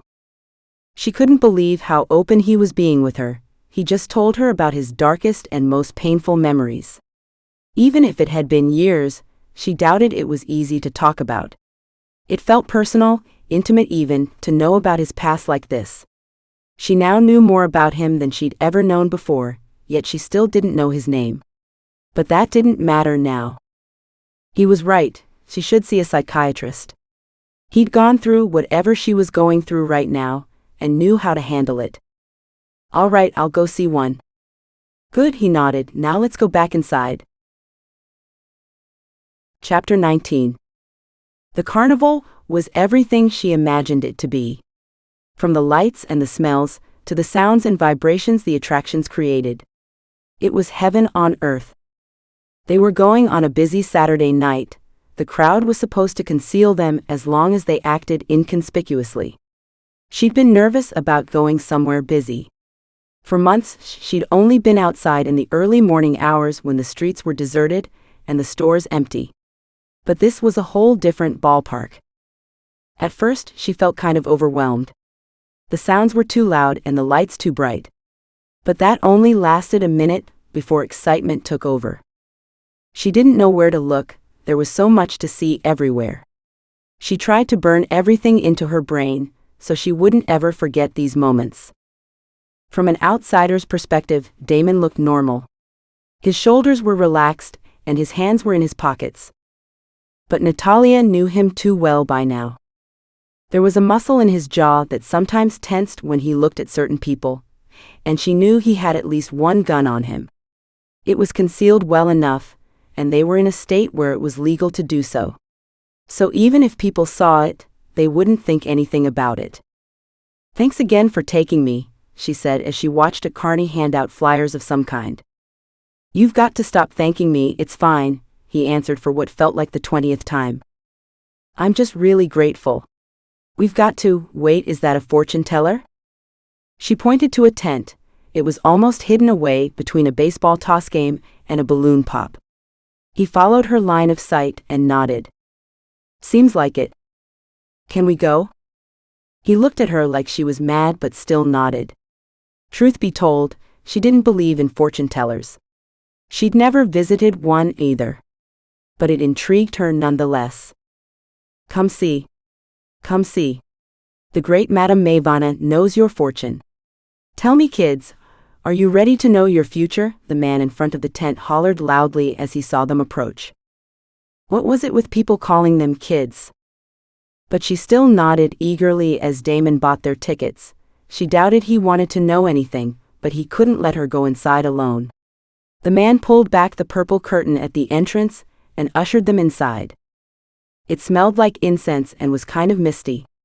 There were pillows and rugs all over the floor, and in the middle sat a small woman in robes in front of a low table. The woman had her gray hair in a bun adorned with fancy pins. Her arms were covered in gold bracelets and gold rings graced her fingers. Welcome, daring youngsters. So you wish to know the unknown? Please take a seat, she said as she waved her bony hands around. Despite not believing in fortune-telling, Nathalia still felt nervous. She rubbed her hands on her thighs and looked over at Damon. He didn't look too impressed, but then again he never did. What is it you wish to know, child? She asked. My future, she answered uncertainly. That's what fortune-tellers did, right? Tell you about your future? Give me your hand, the woman instructed as she reached out her hands as well. Nathalia placed her right hand in the woman's wrinkly ones. The woman closed her eyes and seemed to concentrate very hard until she nodded and opened her eyes. I see. Something you've lost. It will return to you when you least expect it to. And I see? Riches, great riches. You will acquire a large sum of money, from an inheritance, a family member you don't yet know about. I see love in your future. A man? Tall, dark, and handsome. She said the last part while looking at Damon, making Nathalia suspect she just said that because he was with her. That's all for you now, child. She didn't know what she expected. Something more concrete, maybe? She felt as if she hadn't learned a single thing. Tall, dark, and handsome. Almost half the population could fit into that category. And she was pretty sure she didn't have any relatives left to inherit anything from. The woman turned her attention to Damon now, who didn't look too thrilled. And what do you wish to know, young man? He just shrugged. Tell me something fun. The woman lifted her open hands in Damon's direction and closed her eyes again. I see. Your parents. They're in a good place right now. And your name? It starts with a T. I see the letter T. It's either your first name or your last. She said the last part as she opened her eyes, looking at Damon for confirmation. He didn't give her anything but a blank stare. It was a little funny to watch, but it did make her wonder if Damon's actual name started with a T. She reminded herself to ask him about it later. The woman shifted uncomfortably at Damon's non-reaction and continued. There's love in your future as well as pain and death. Again, she opened her eyes to gauge his reactions, but he still didn't give her anything. She doubted he cared about or even believed anything the woman told him. That's all, I can't see anything else. You have been granted the wisdom of Madame Mavana. Use this knowledge wisely and with care. They quickly thanked her and left the tent again. They walked in silence for a moment until they were out of hearing range, and Nathalia broke the silence. So, your name starts with a T. He looked at her as his mouth twitched as if he tried to stop himself from laughing. Did you really believe her? No. I mean, I wanted to, but she was just so vague. But you didn't answer my question. None of my names start with a T. This reduced her faith in the fortune teller even more. So she decided not to believe anything at all. What is your name then? She tried. She still really wanted to know. Nice try. Can I guess? Sure.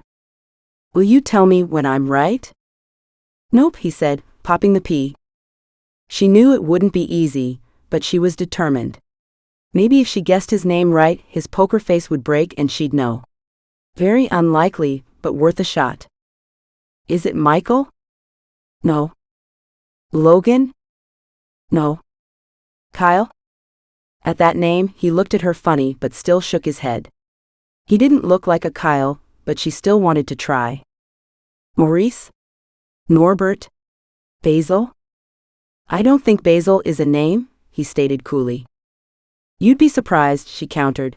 I was in school with a girl named Lovetree. That's sad. Yeah, it was.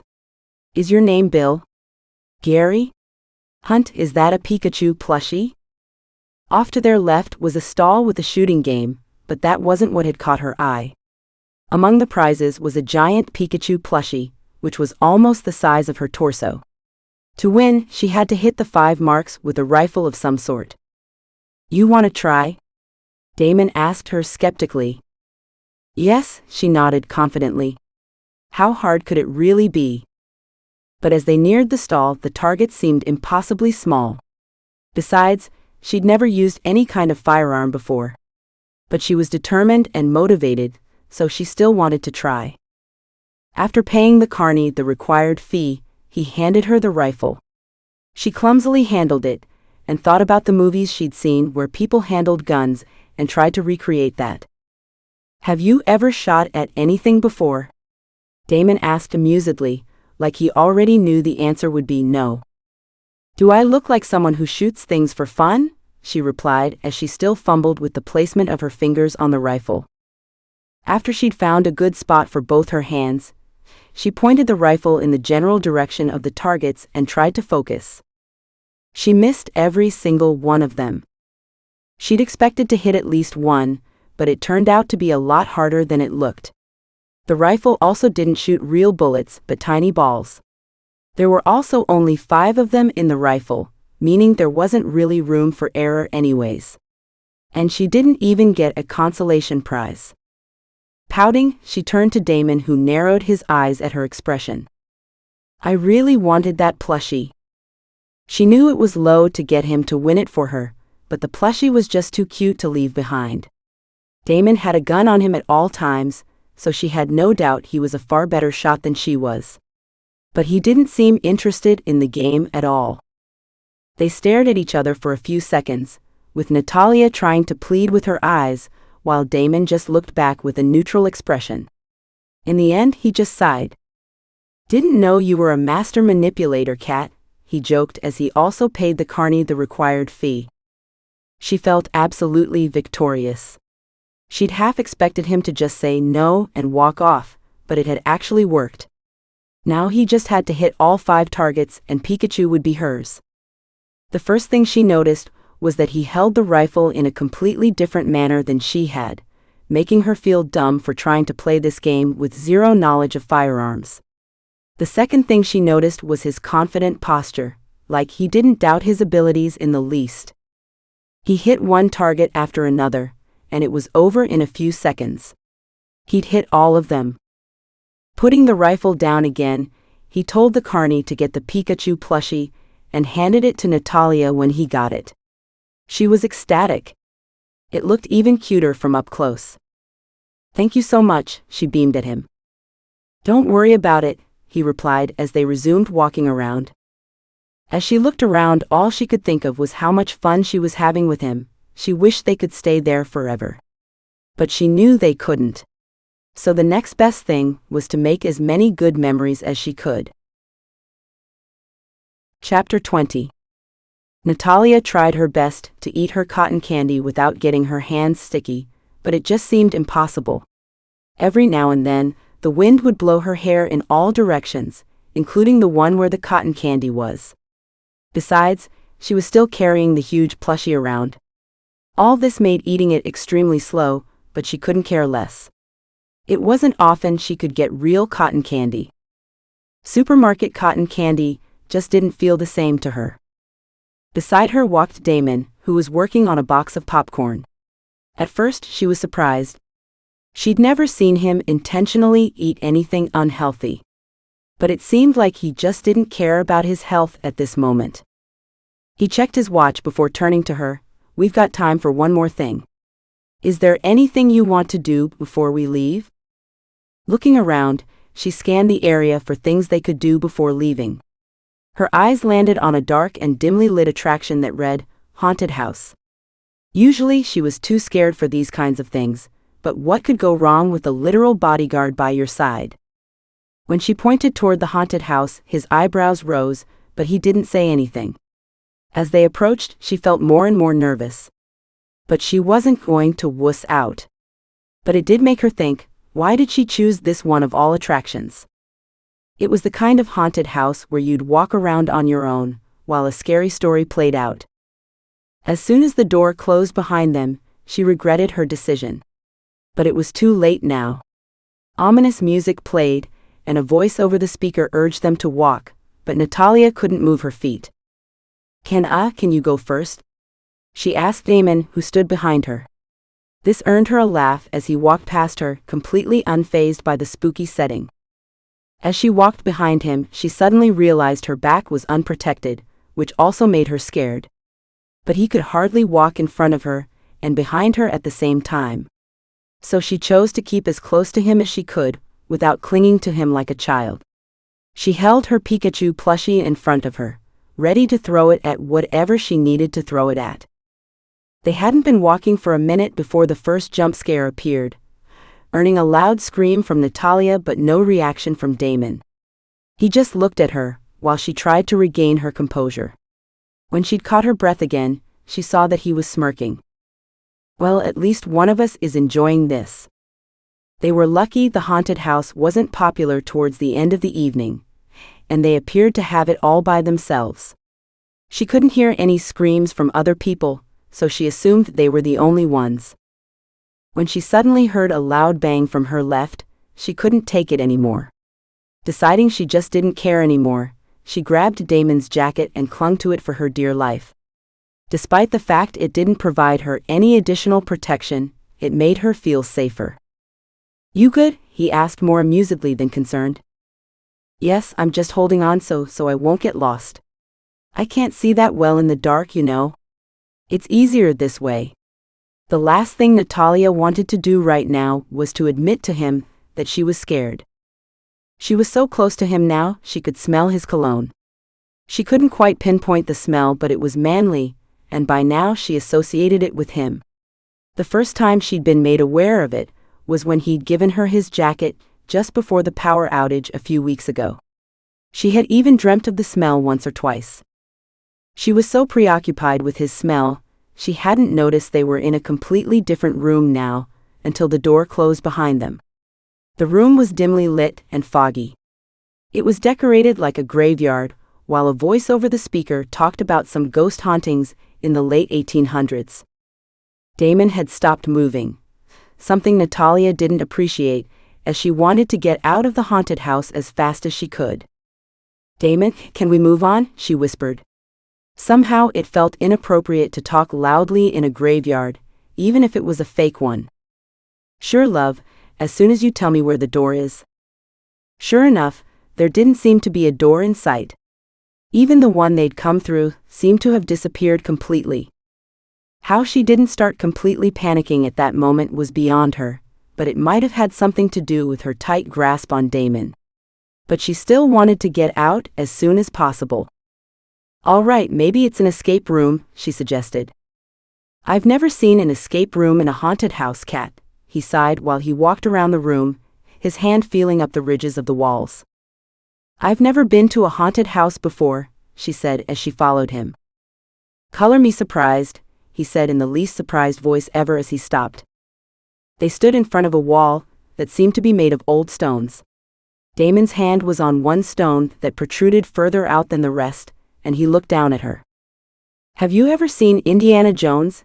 he asked while he pushed the stone into the wall and a door popped open. A spooky voice over the speakers complimented them on solving his riddle, which Nathalia hadn't even heard because she was too engrossed in sniffing Damon's jacket. Behind the door was a staircase, and Damon went up without hesitation. Paranoid something or someone would follow them up the stairs, Nathalia kept looking back until they were at the very top. The staircase ended at the roof of the attraction. Compared to the other rooms, it was relatively sparsely decorated, which came as a relief. From where they stood, they had a nice view of the carnival as a whole, and they decided to hang around on the roof for a while. The attraction they stood on was actually a few stories high, and she wondered if the roof part was the last part of it. "You know, My parents used to take me to carnivals like this one when I was younger." She smiled at the memory. "We'd stay until it got dark, and I'd fall asleep in the car. Then my dad would carry me to bed, even if I did wake up." She looked back at Damon, who leaned on the railing beside her, giving her his full attention. "They've been gone for many years now, but I've got these great memories to hold on to. They'll always be with me this way, I can feel it." Damon just nodded, but didn't say anything. He didn't have to.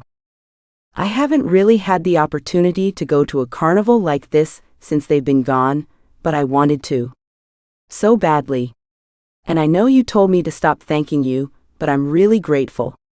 I'm grateful you took me here, but I'm also grateful for you. You make me feel normal, and I'm just really glad you're my bodyguard and not someone else. And I. She didn't know where she was going with that last sentence, but she never got to finish it. Before she knew it, his lips were on hers and the world stopped. He was all she could feel right now, his impossibly soft lips, his hand on the back of her neck, his tongue against hers. She put her hands on his chest, which seemed to radiate heat, despite it being a chilly evening. She couldn't breathe, but who needed oxygen? Damon groaned as he deepened the kiss even more. He pulled her flush against him, causing her to slide her hands to his sides and downwards. Finding the hem of his shirt, she moved her hands up against his rock-solid abs. It felt as if all the tension from the past few weeks had been leading up to this moment, building up the pressure until it had no way but to explode like this. She'd never thought that when people said they'd feel sparks during a kiss, they meant it. It was the best way to describe what she was experiencing right now. But the moment came crashing down, when a scary murder clown turned the corner and screamed at them before running off again. Nathalia was sure she'd never screamed as loud as she had done at that moment, while Damon just glared at the clown. Way to ruin her perfect moment. But it also gave her a moment of clarity, making her realize he'd kissed her, and this time she wasn't even dreaming. She looked back at him, only to find him staring at the ground down below. By now the clown had disappeared again, leaving them alone on the roof. Picking up the plushie she didn't remember dropping, she turned to him. "Damon?" she asked tentatively. "Let's get back." Chapter 21. It had been a whole day, and the kiss wasn't mentioned once. Damon had been silent, but no more so than usual. He just hadn't brought it up.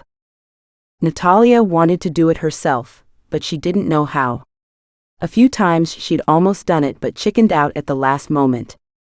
The fact he didn't speak about it made her anxious, and she had no idea what his thoughts on the kiss were. Maybe she was a bad kisser? Maybe that's the reason he didn't talk about it. He was trying to forget it happened at all. But she had liked the kiss. It felt heavenly, and now it was all she could think about, and every time she did, her cheeks would go red as a beet. But it wasn't an unpleasant sensation. On the contrary, she wanted more. But it didn't seem like he wanted the same thing. And if he wasn't going to bring it up, neither was she. Right now she sat with her knees in the dirt, trying to pull out the weeds surrounding her vegetable plants. The work didn't bother her though, she liked the distraction. She was just about to pull out a rather large piece of weed, when the doorbell rang. After wiping off her hands on her old jeans, she stood up, and almost walked inside before realizing how dirty her clothes were. On her knees were large spots of mud, as well as on her thighs from wiping her hands constantly. She could either wait, or try to listen in. First she tried to wait, but after a minute or so she grew impatient.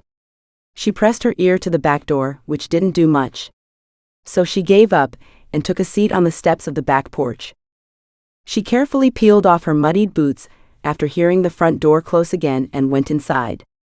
Just as she reached the kitchen, Damon walked in as well, carrying a large bowl and a tired look on his face. "Trudy came to drop off this bowl of cranberry sauce, and told me we were to join them for their family Easter brunch." He said the last part with a sour look on his face, as if he'd rather pull out his hair. "And also this sauce smells like soap."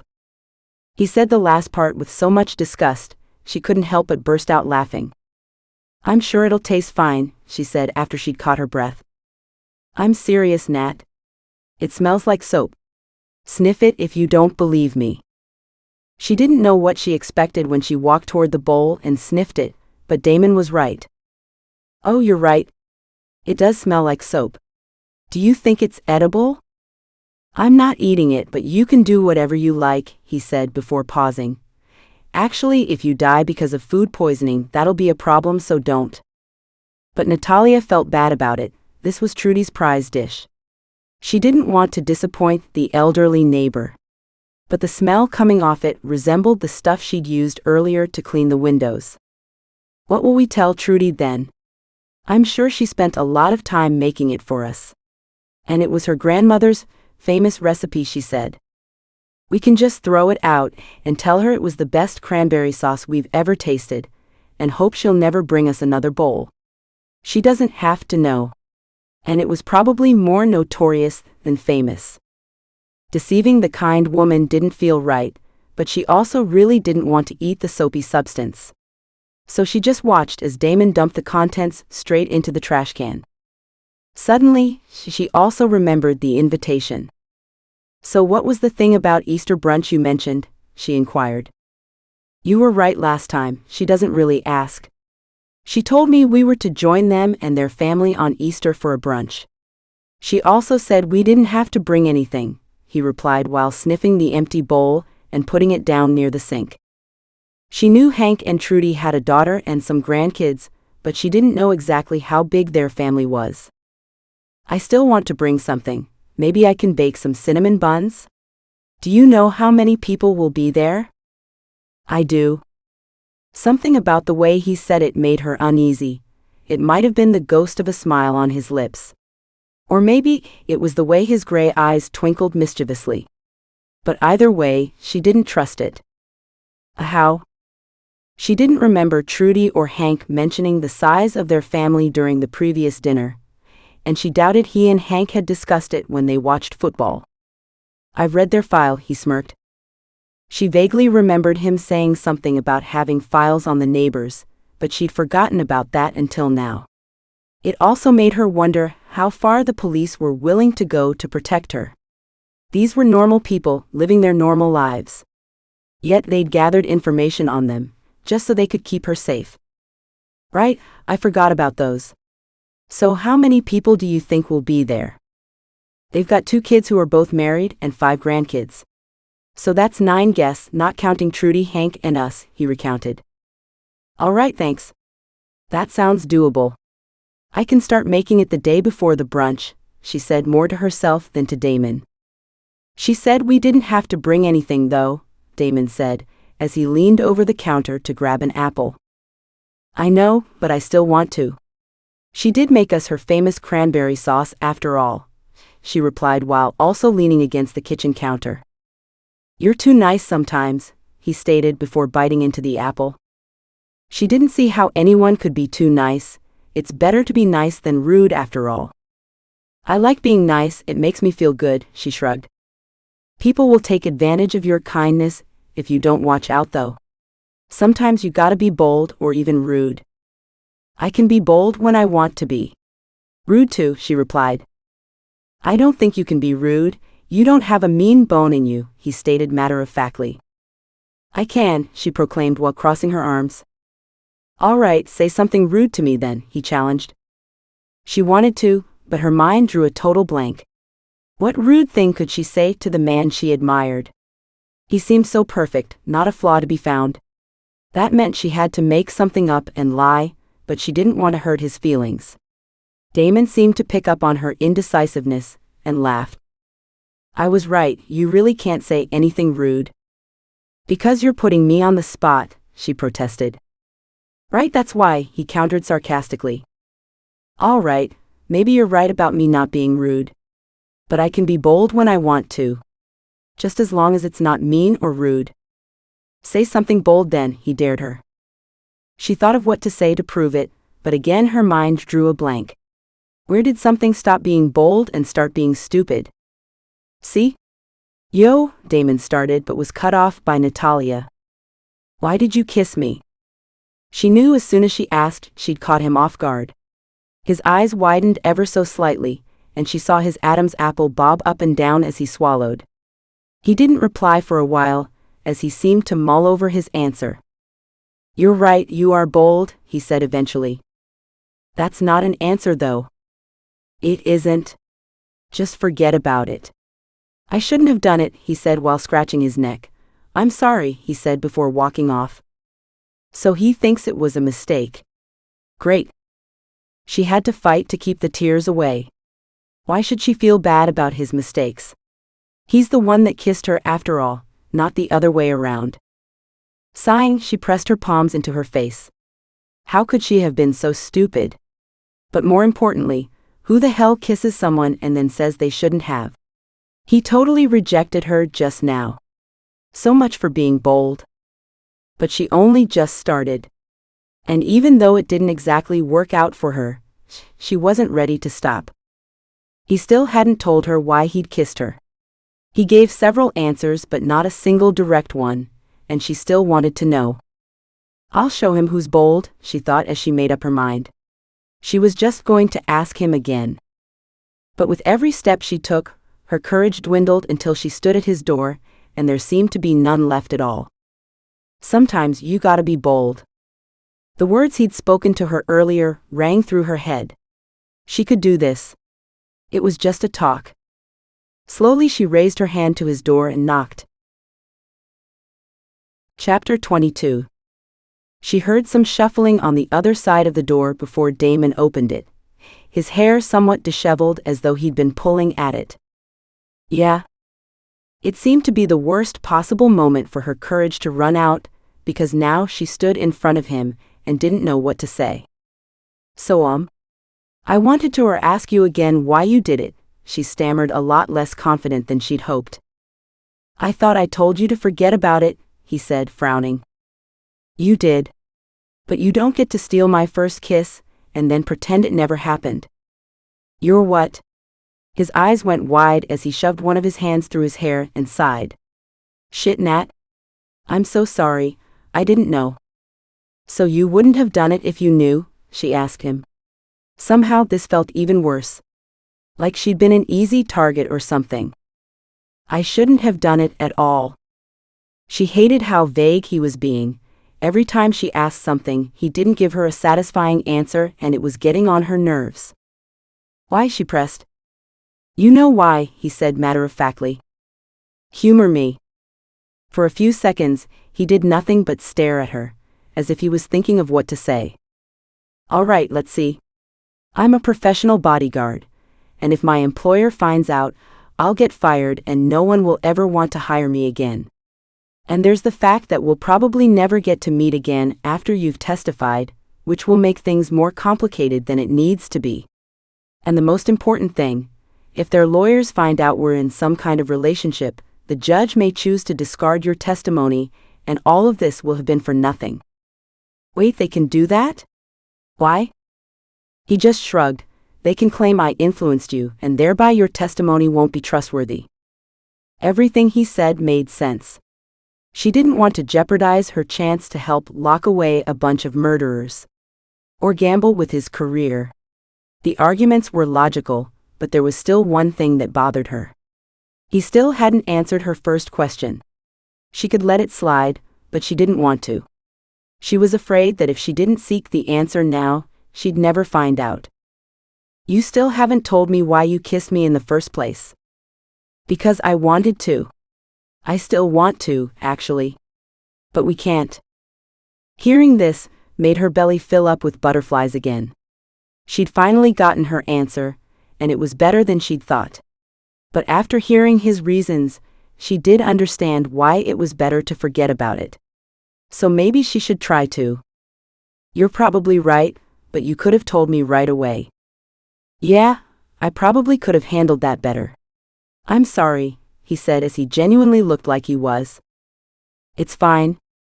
I'm glad you told me, she offered with a small smile. It was almost 3 p.m., which meant her new therapist was going to be there any minute now. After Damon convinced her to go to therapy, she contacted Dana. The caseworker was more than happy to arrange a therapist who was willing to come to their house for the session. Nathalia dreaded having to explain the situation to her, but to her relief, no questions were asked. The therapist in question had experience with witnesses, Dana had said. He'd been briefed about her situation beforehand, so she wouldn't have to hold back anything during her sessions. But she'd never done this before, and her nervousness grew every second.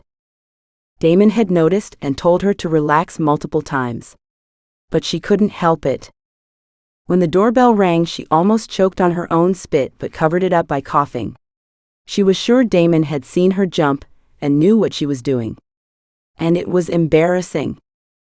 As always, Damon opened the door while she waited in the hallway behind him. He was too tall, so she couldn't see the therapist until Damon gestured for the man to come in. And what she saw surprised her. She'd expected an old man with a balding head and glasses, but it was quite the opposite. A young man about Damon's age entered. His hair was sand blonde and his eyes a warm brown. He looked like someone you'd instantly trust, which was probably a good thing for a therapist. Instead of a dusty leather bag, he carried a backpack with him. And even though he wore a dress shirt, he also wore a regular pair of sneakers under his blue jeans. "Hello, you must be Nathalia then." "I'm Matt," he said as he stuck out his hand. The use of her real name threw her off, but she supposed it didn't matter. Everyone in the hallway already knew her identity. "That's me." "It's nice to meet you, Matt," she replied as she shook his hand. "The pleasure is all mine," he said with a friendly smile. She heard Damon mutter something unintelligible as he closed the door and passed them, but she was too preoccupied to ask him about it. "So, would you like something to drink?" she offered. "Could I get a glass of water, please?" "Of course," she replied as she turned around and walked towards the kitchen. She heard Matt follow behind her. She liked Matt. He looked like a nice person who was easy to talk to. Damon sat at his usual spot at the kitchen table and was staring at his phone screen. She still didn't like she hadn't gotten hers back, but she did understand the reasoning behind it. "Here you go," she said as she handed Matt his glass. "Thank you," he replied with that same easy smile as before. "So where do you want to have the session?" She hadn't thought about it yet. She wanted some privacy, but her room was too small and only had one chair. But Damon got up before she got to reply. "I'll be upstairs, just yell if you need anything." Somehow he always seemed to know what she needed, sometimes even before she realized herself. But she was very grateful for it. Despite his cold exterior, he always went out of his way to help her in some way or another. She nodded in reply and watched him go before turning back to Matt. "We can sit here at the dinner table, if that's all right with you." "Works for me," Matt replied as he took a seat at the table while Nathalia did the same. He took out a small laptop and set it next to him. "So what we're going to do today is just talk, get to know each other, and then I'll explain what the next sessions are going to be like and what I can do for you, all right? I can see that you're nervous, but we're just going to talk today." "Okay, yeah," she replied somewhat timidly. "And if you have any questions, just ask." "I'm here for you, you're not here for me," he joked.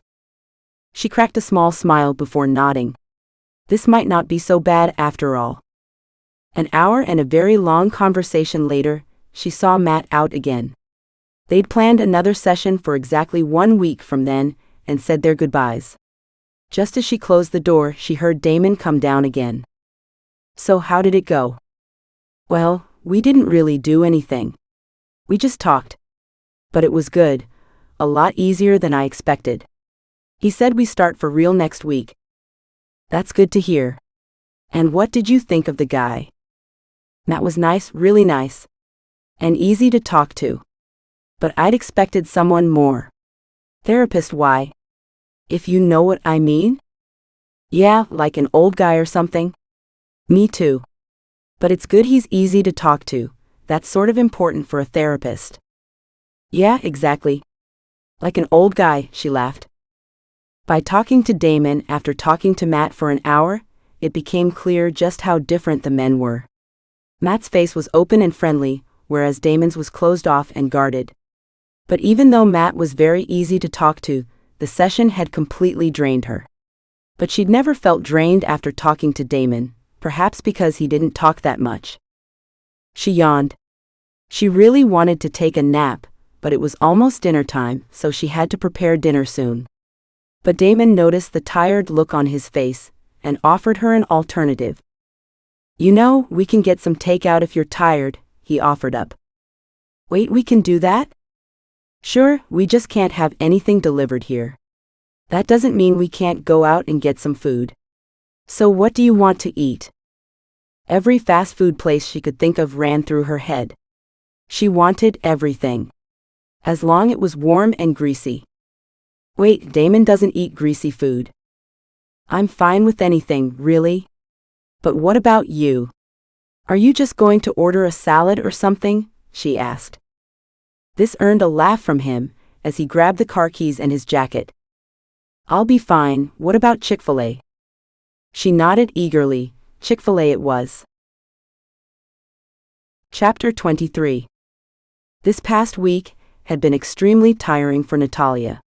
She had been having nightmares almost every night, sometimes more than once. Every now and then, she couldn't wake up. Those days she got stuck screaming until Damon shook her awake. Much like the first time it happened, they'd spend some time in the backyard sitting and talking. They'd talk about anything but the nightmares. She knew he knew what they were about, and they were always the same. It reached a point where she didn't want to sleep anymore, afraid of the inevitable. So she tried to sleep as little as possible, which wasn't always successful. Yesterday, she fell asleep while sitting at the kitchen table. Damon had found her with her head on her arms, slouched forward over the table. He never said anything about it. Maybe because he knew what it was like. Unlike the week prior, she actually looked forward to the therapy session. Matt had told her that he was going to draw up some exercises that would help with her nightmares. And she couldn't wait for that relief to come. So now she sat at the kitchen table while staring at the clock. Not out of nervousness, but out of anticipation. Nat. Damon's voice snapped her out of her daydreaming as she dragged her eyes away from the clock. I asked you if you wanted anything to drink. Oh, I didn't hear. Sorry. All right, so he asked. What? She replied confused. So, do you want anything to drink? He asked. Are you all right? Oh, she laughed softly. No thanks, and I'm fine. He stared at her for a moment longer. He opened his mouth to say something, but the doorbell rang, cutting him off. He looked back at her before going to open the door. Getting up, she slowly walked after him to greet Matt as well.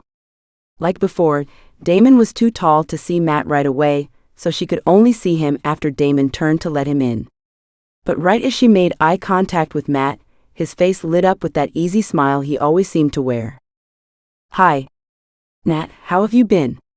Matt greeted her as he walked in. I've been fine, how have you been? She replied politely.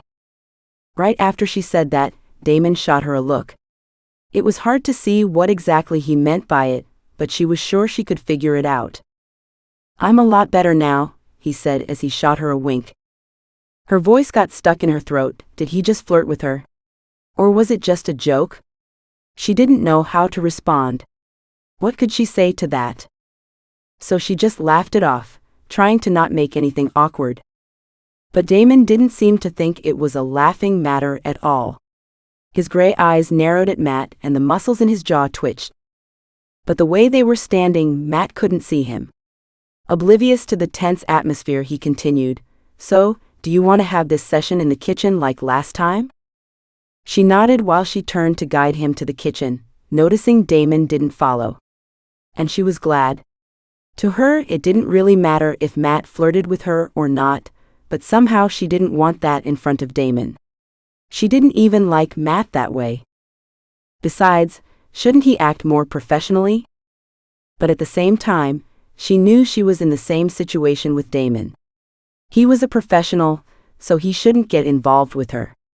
But somehow it felt different. She wanted it to be different. Much like last time, Matt pulled a small laptop from his bag and set it beside him. He typed in a few words before clasping his hands together and turning his attention to her. "So Nathalia, can you tell me about those nightmares you've been having?" As soon as he'd said it, they went into therapy mode. No more jokes, no more flirting. She tried her best to tell him everything that had been going on this past week. But for some reason, she didn't want to tell him about the fact that Damon came to wake her up a few times. Or that they'd spend the time afterward talking together. It felt like such an intimate thing. It was a moment between Damon and her, something she didn't want to share with anyone else. Matt let her talk for the most part. Every now and then, he'd ask her to elaborate on something, but he stayed mostly silent. Sometimes she'd mention something she'd forgotten to say during the previous session, and he'd type it into his laptop. In the last few minutes, Matt explained some exercises to her that were supposed to help combat the nightmares. He didn't want to jump to medication straight away. "It's more of a last resort kind of thing, you know," he'd said. So he gave her a sheet of paper with some questions on it. And every time she'd wake up from a nightmare, she was to grab a journal and answer these questions. They were easy enough questions. What time did the nightmare occur? Describe what the nightmare was about. How long did the nightmare go on for? How bad was the nightmare? Rate 1 to 10, and a few more. Just as they said their goodbyes and Nathalia walked Matt to the door, Damon came downstairs as well. "Do you have a minute?" It took her a second to realize he was asking Matt, something she hadn't expected. "Yeah, sure." "What for?" Matt asked. "Just want to talk," Damon replied, shrugging.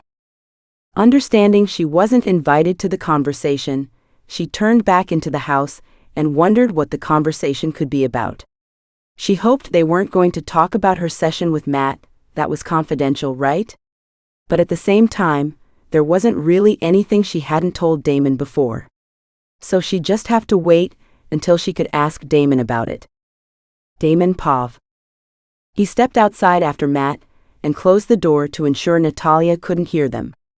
She probably wouldn't approve of the conversation, knowing her. "So? What did you want to discuss?" "I can't talk about what's been said during TH, Matt started, but was soon cut off by Damon. "I don't give a fuck about what you two said during her session. It's what you said before that." "I don't know what you're talking about." "You don't remember flirting with your own patient?" "It could have been friendly banter if it wasn't for that little wink you threw in afterward," Damon said, frowning, as he shoved his hands into his pockets. The wink had bothered him a lot more than he was willing to admit. It somewhat enraged him. He didn't want other men to look at her like that. She was his to protect. His. But he had to keep his composure. Right now, he had the upper hand in this confrontation. But if the psychologist caught wind of his infatuation with her, it could turn around pretty fast. Matt didn't say anything at that. Why would he? He'd been caught. "So I'm sure your boss would love to hear all about how you're flirting with your emotionally vulnerable patients," he continued. As soon as he'd said that, Matt grew stiff. This incident could cost him his entire career, and he probably hadn't even paid off his student debt yet. "What do you want?" Matt spat out. "I want you to leave her the fuck alone. Just come in, do whatever you need to do, and get the hell out again. If I see you do anything like that again, you're fucked, do you understand?" And he didn't mean fucked in a professional way. He was going to beat his ass if he ever saw it happen again. But he didn't say it. He was sure if he did, the therapist would catch on immediately. He was lucky they were already on their second session, which meant Nathalia had likely already explained everything. He'd love nothing more than to have Matt be replaced, but he didn't want Nathalia to have to explain everything all over again. He knew how hard talking about it was for her. "All right," Matt said through gritted teeth, "I didn't mean it like that." They stared at each other for a few moments longer, neither willing to look away. It was a battle for dominance. Who would look away first? It was Matt.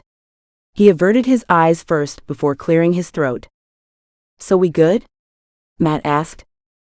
"For now," Damon said as he turned to go back inside. He found Nathalia on the couch in the living room, going through some papers that were folded in a small notebook. She didn't look up until he plopped down next to her. "Hi," she greeted. "Hi," he replied. "What are you reading?" She looked down at the papers in her hand before looking back up at him. "It's an exercise Matt gave me. I have to go through these questions every time I have a nightmare and write the answers in this journal. Here," she said as she handed him the papers. At a first glance, they seemed to be easy enough. But he knew how hard the simplest questions could be when you weren't mentally up for it. The questions would probably help her put things into perspective, to make her assess how bad she thought they were, to help her process them.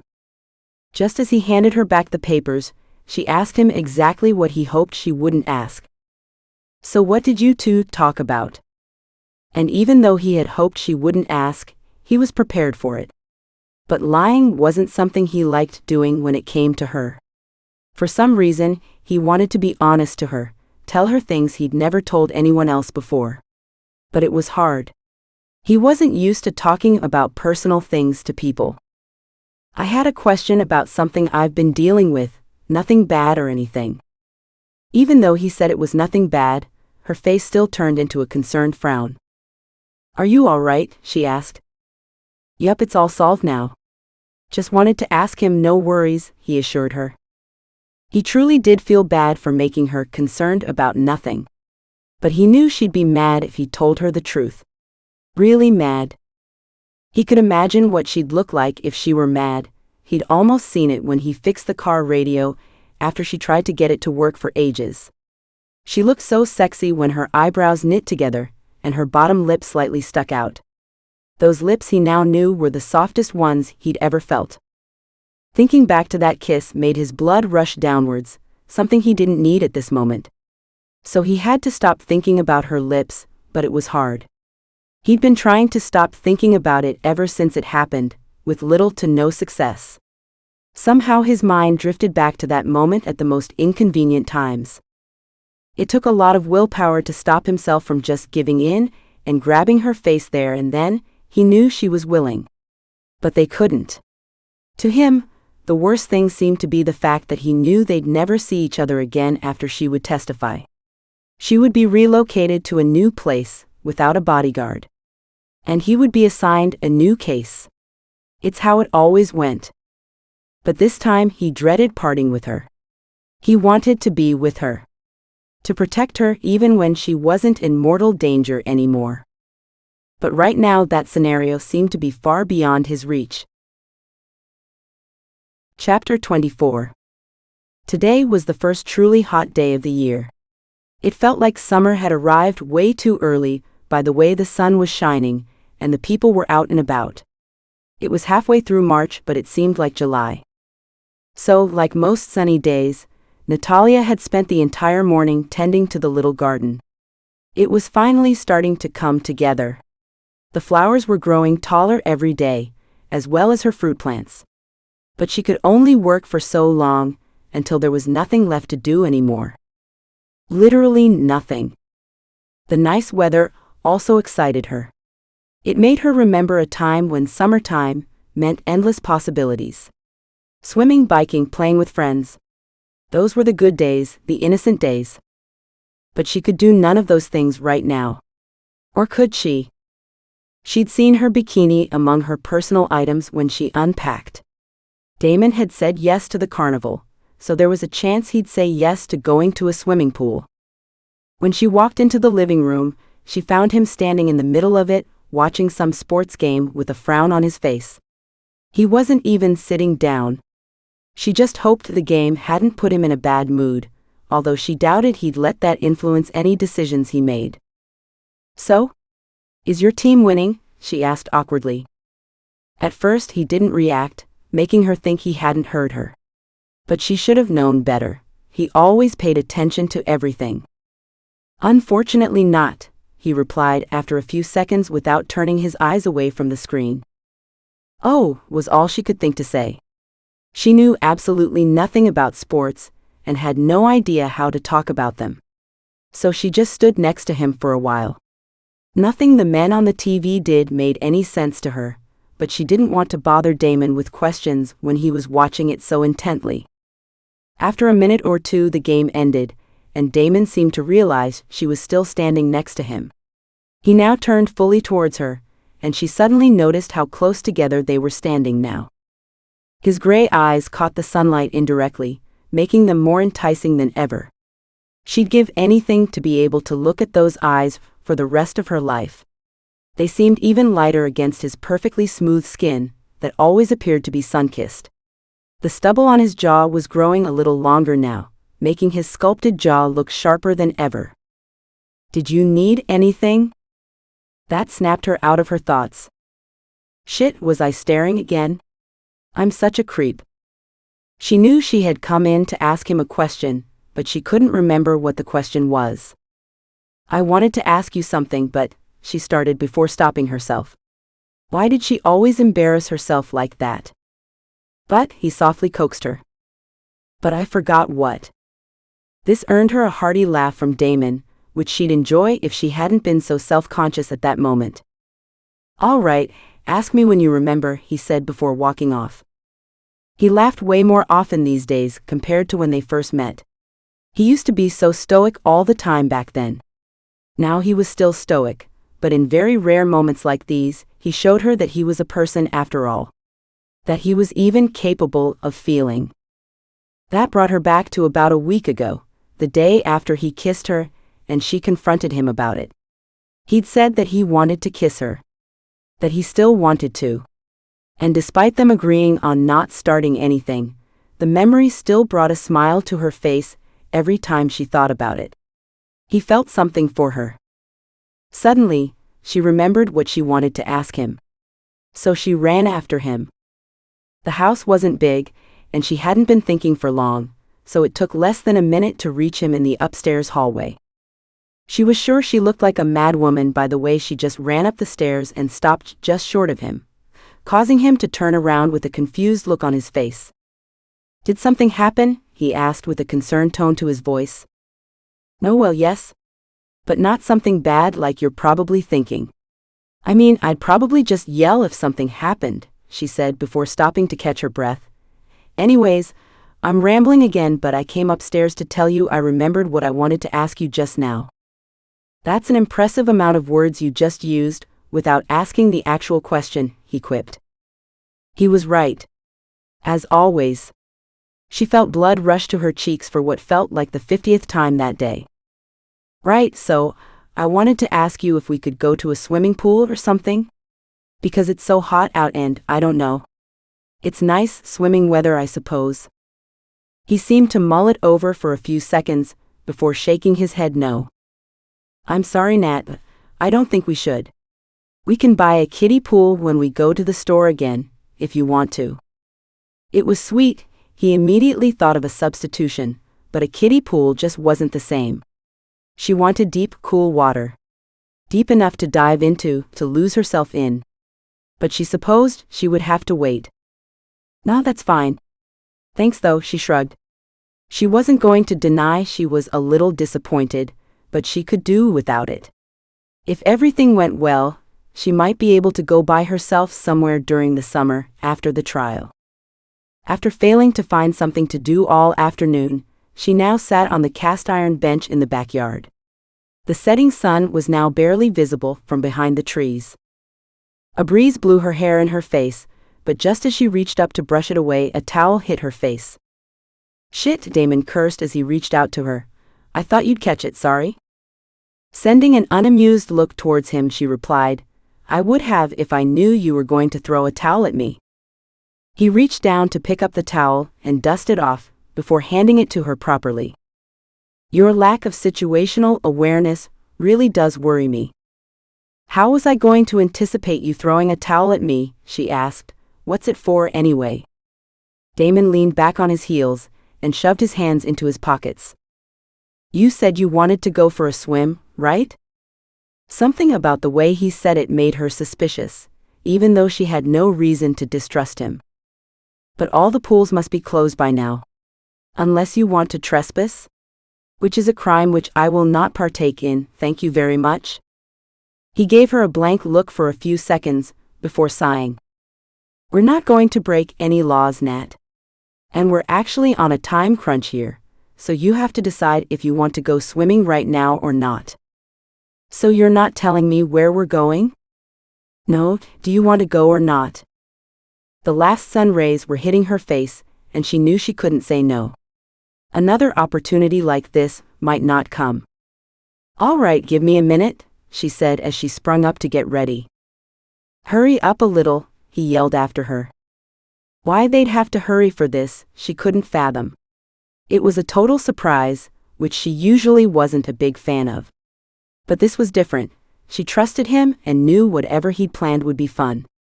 Or so she hoped. When she ran downstairs, almost exactly 1 minute later, she saw that Damon had beaten her to it. He was wearing swimming trunks and a black t-shirt. As always, he looked amazing. And there's me, the little goblin that follows him around.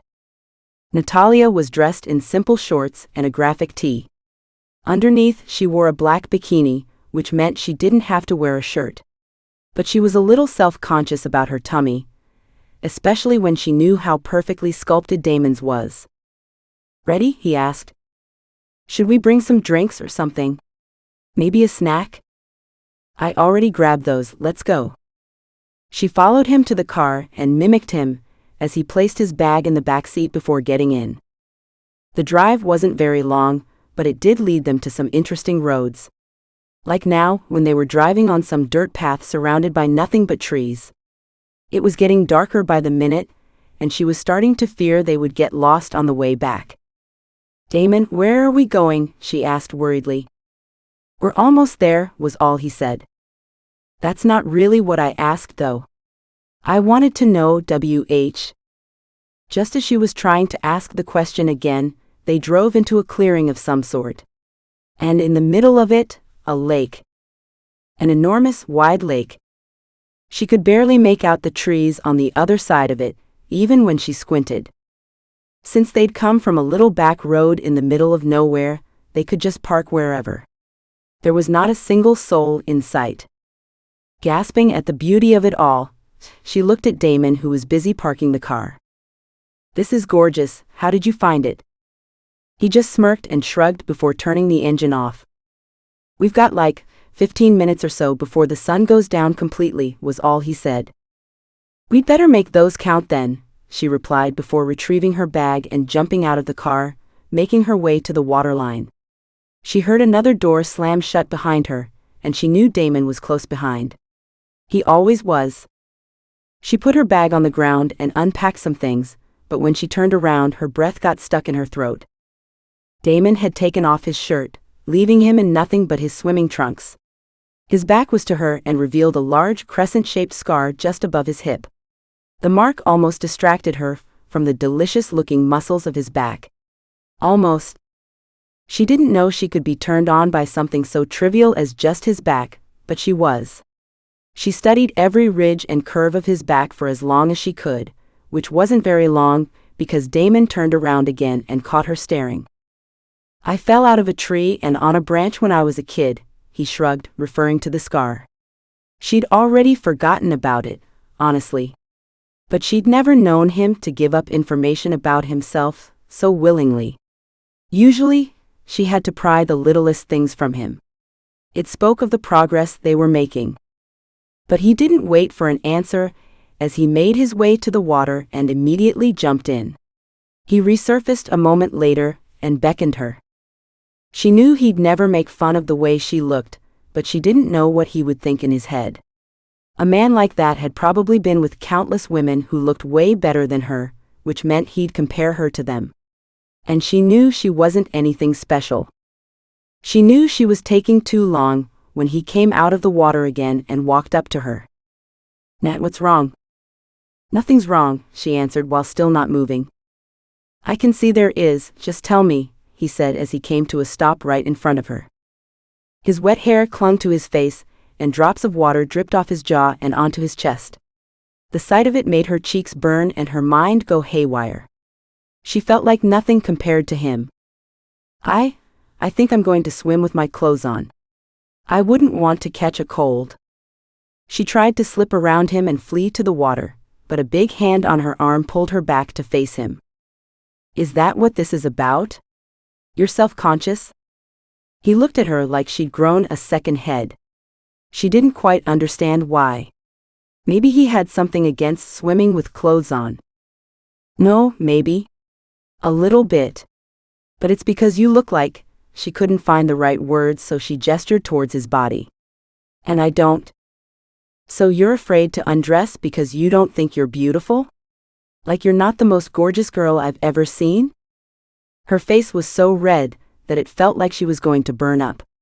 The butterflies in her stomach were having a rave, and she was starting to feel lightheaded. Her knees were turning into jelly, and she felt her hand slightly tremble from the adrenaline rush his words caused her. But somehow she didn't believe it. He looked like he'd been with supermodels. Maybe he even worked for them, protected them like he was protecting her right now.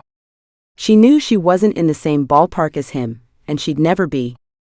Thanks, but you don't have to try to make me feel better.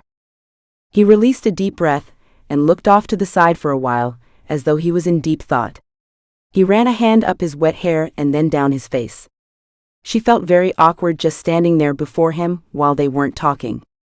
So she started thinking of ways to break the awkwardness. But his voice broke the silence first. Fuck, she heard him mutter before she felt a large hand on her neck pulling her forward while soft lips met hers. Chapter 25. The moment his lips locked on hers, everything else was forgotten. She didn't even hesitate before kissing him back, making him pull her even closer to him. She moved her hands from his wet chest down to his abs, earning her a groan from Damon. One of his hands was still on her neck, while the other was caressing her cheek. Their height difference made it so that Damon had to bend down, while Nathalia had to crane her neck up to meet him. After what seemed like an eternity, they had to break apart to catch their breath. When she opened her eyes, she found him still staring at her lips but refraining from kissing her again. He pulled back with a pained look on his face and dropped his hands from her face and neck. Nat WH. But she didn't want to hear what he had to say this time. She knew it wouldn't be anything good. Before he could even finish the sentence, she'd wrapped her arms around his neck and pulled him down to her lips again. And he let her. After a short battle for dominance, Damon came out on top and took the lead again, surprising her when she felt his tongue enter her mouth. She didn't really know what to do, so she just went with it. All she knew was that it felt good, too good to stop. His hands were now on her hips, pulling her body into his. He was all she could feel, all she could smell, and all she could focus on at that moment. She was in heaven. But all good things must come to an end, and soon they had to break apart again. But this time, he didn't let go of her. No one can know about this, he breathed out huskily. She didn't trust her voice, so she just nodded. For a while, they just stood there in their embrace. Neither one was willing to let go of the other. Until Damon removed his hands from her hips and grabbed one of hers. You're wearing your bikini underneath, right? He asked, referring to her clothes. Confused, she whispered out a small yes. But she soon found out what his intentions were, as he grabbed the hem of her shirt and lifted it over her head. The action felt oddly intimate, despite the fact they'd been kissing only minutes before.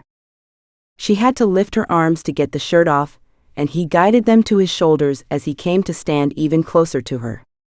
Next, he started working on the buttons of her shorts. She could feel his breath on her neck, before he placed a small kiss behind her ear. You're so fucking perfect, Nat, he whispered before pulling down her pants so she could step out of them. She didn't feel nearly as self-conscious about her body as she did less than an hour ago, thanks to him. Any and all doubt she had about his feeling for her were gone. He'd effectively showed her exactly how he felt. Even if he hadn't outright said so. But she knew. She knew he'd poured all of his emotions into the kiss, and she'd reciprocated them all. He led them to the waterline, where he let go of her hand. She tested the water with her toes, before quickly pulling them out again.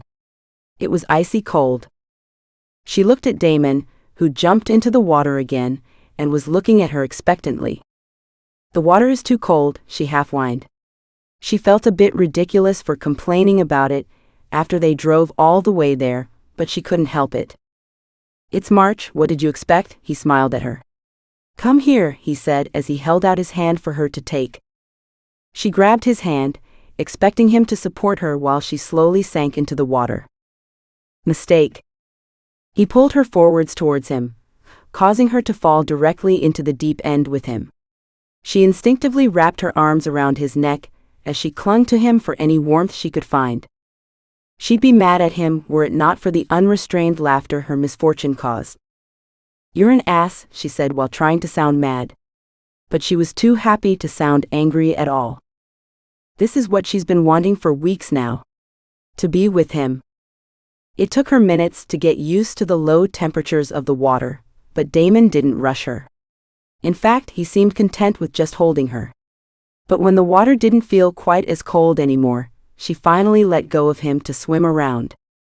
Not even a second after letting go of him, she already missed being in his arms. So she decided to swim a short circle and come back to him again.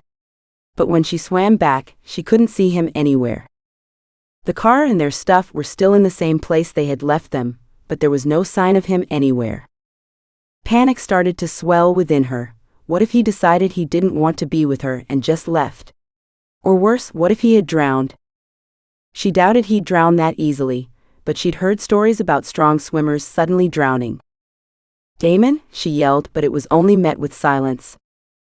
She was just about to swim back to the shore when two large hands grabbed her waist and pulled her down, causing her to cling to whatever just grabbed her. When they came up again, she saw it was Damon who'd grabbed her. You scared me, she gasped out without letting go of him. I wouldn't let you drown, Nat, he said seriously. It wasn't me I was worried about. You were gone for like a whole minute. He gave her a funny look she couldn't decipher before shaking his head and swimming back to shore, guiding her along with him.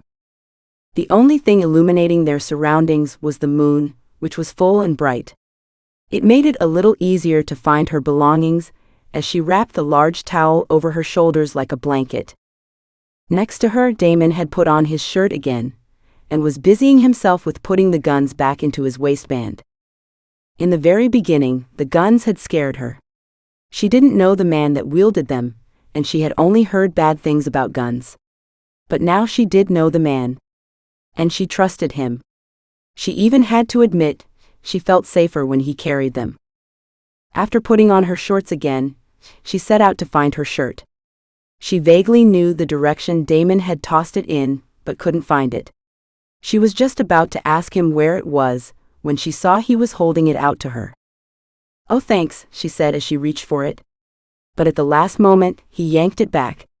Hey, give it back. Come get it, he teased.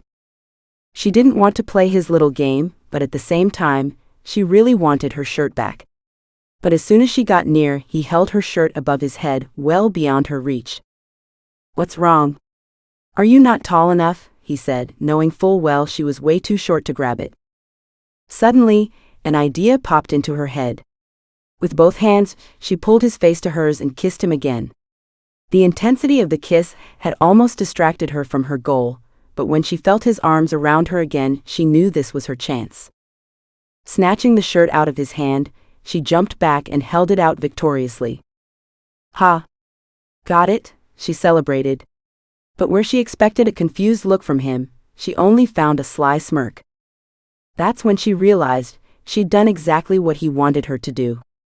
He'd given her the illusion that she was manipulating him, while it was actually the other way around.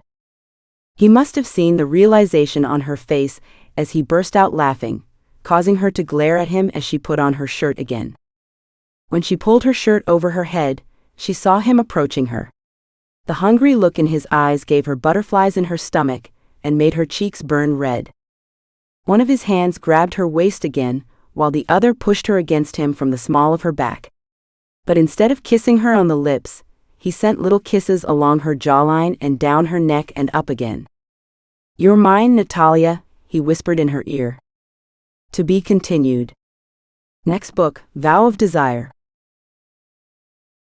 Nathalia. I thought danger meant bullets and shadows and running for my life.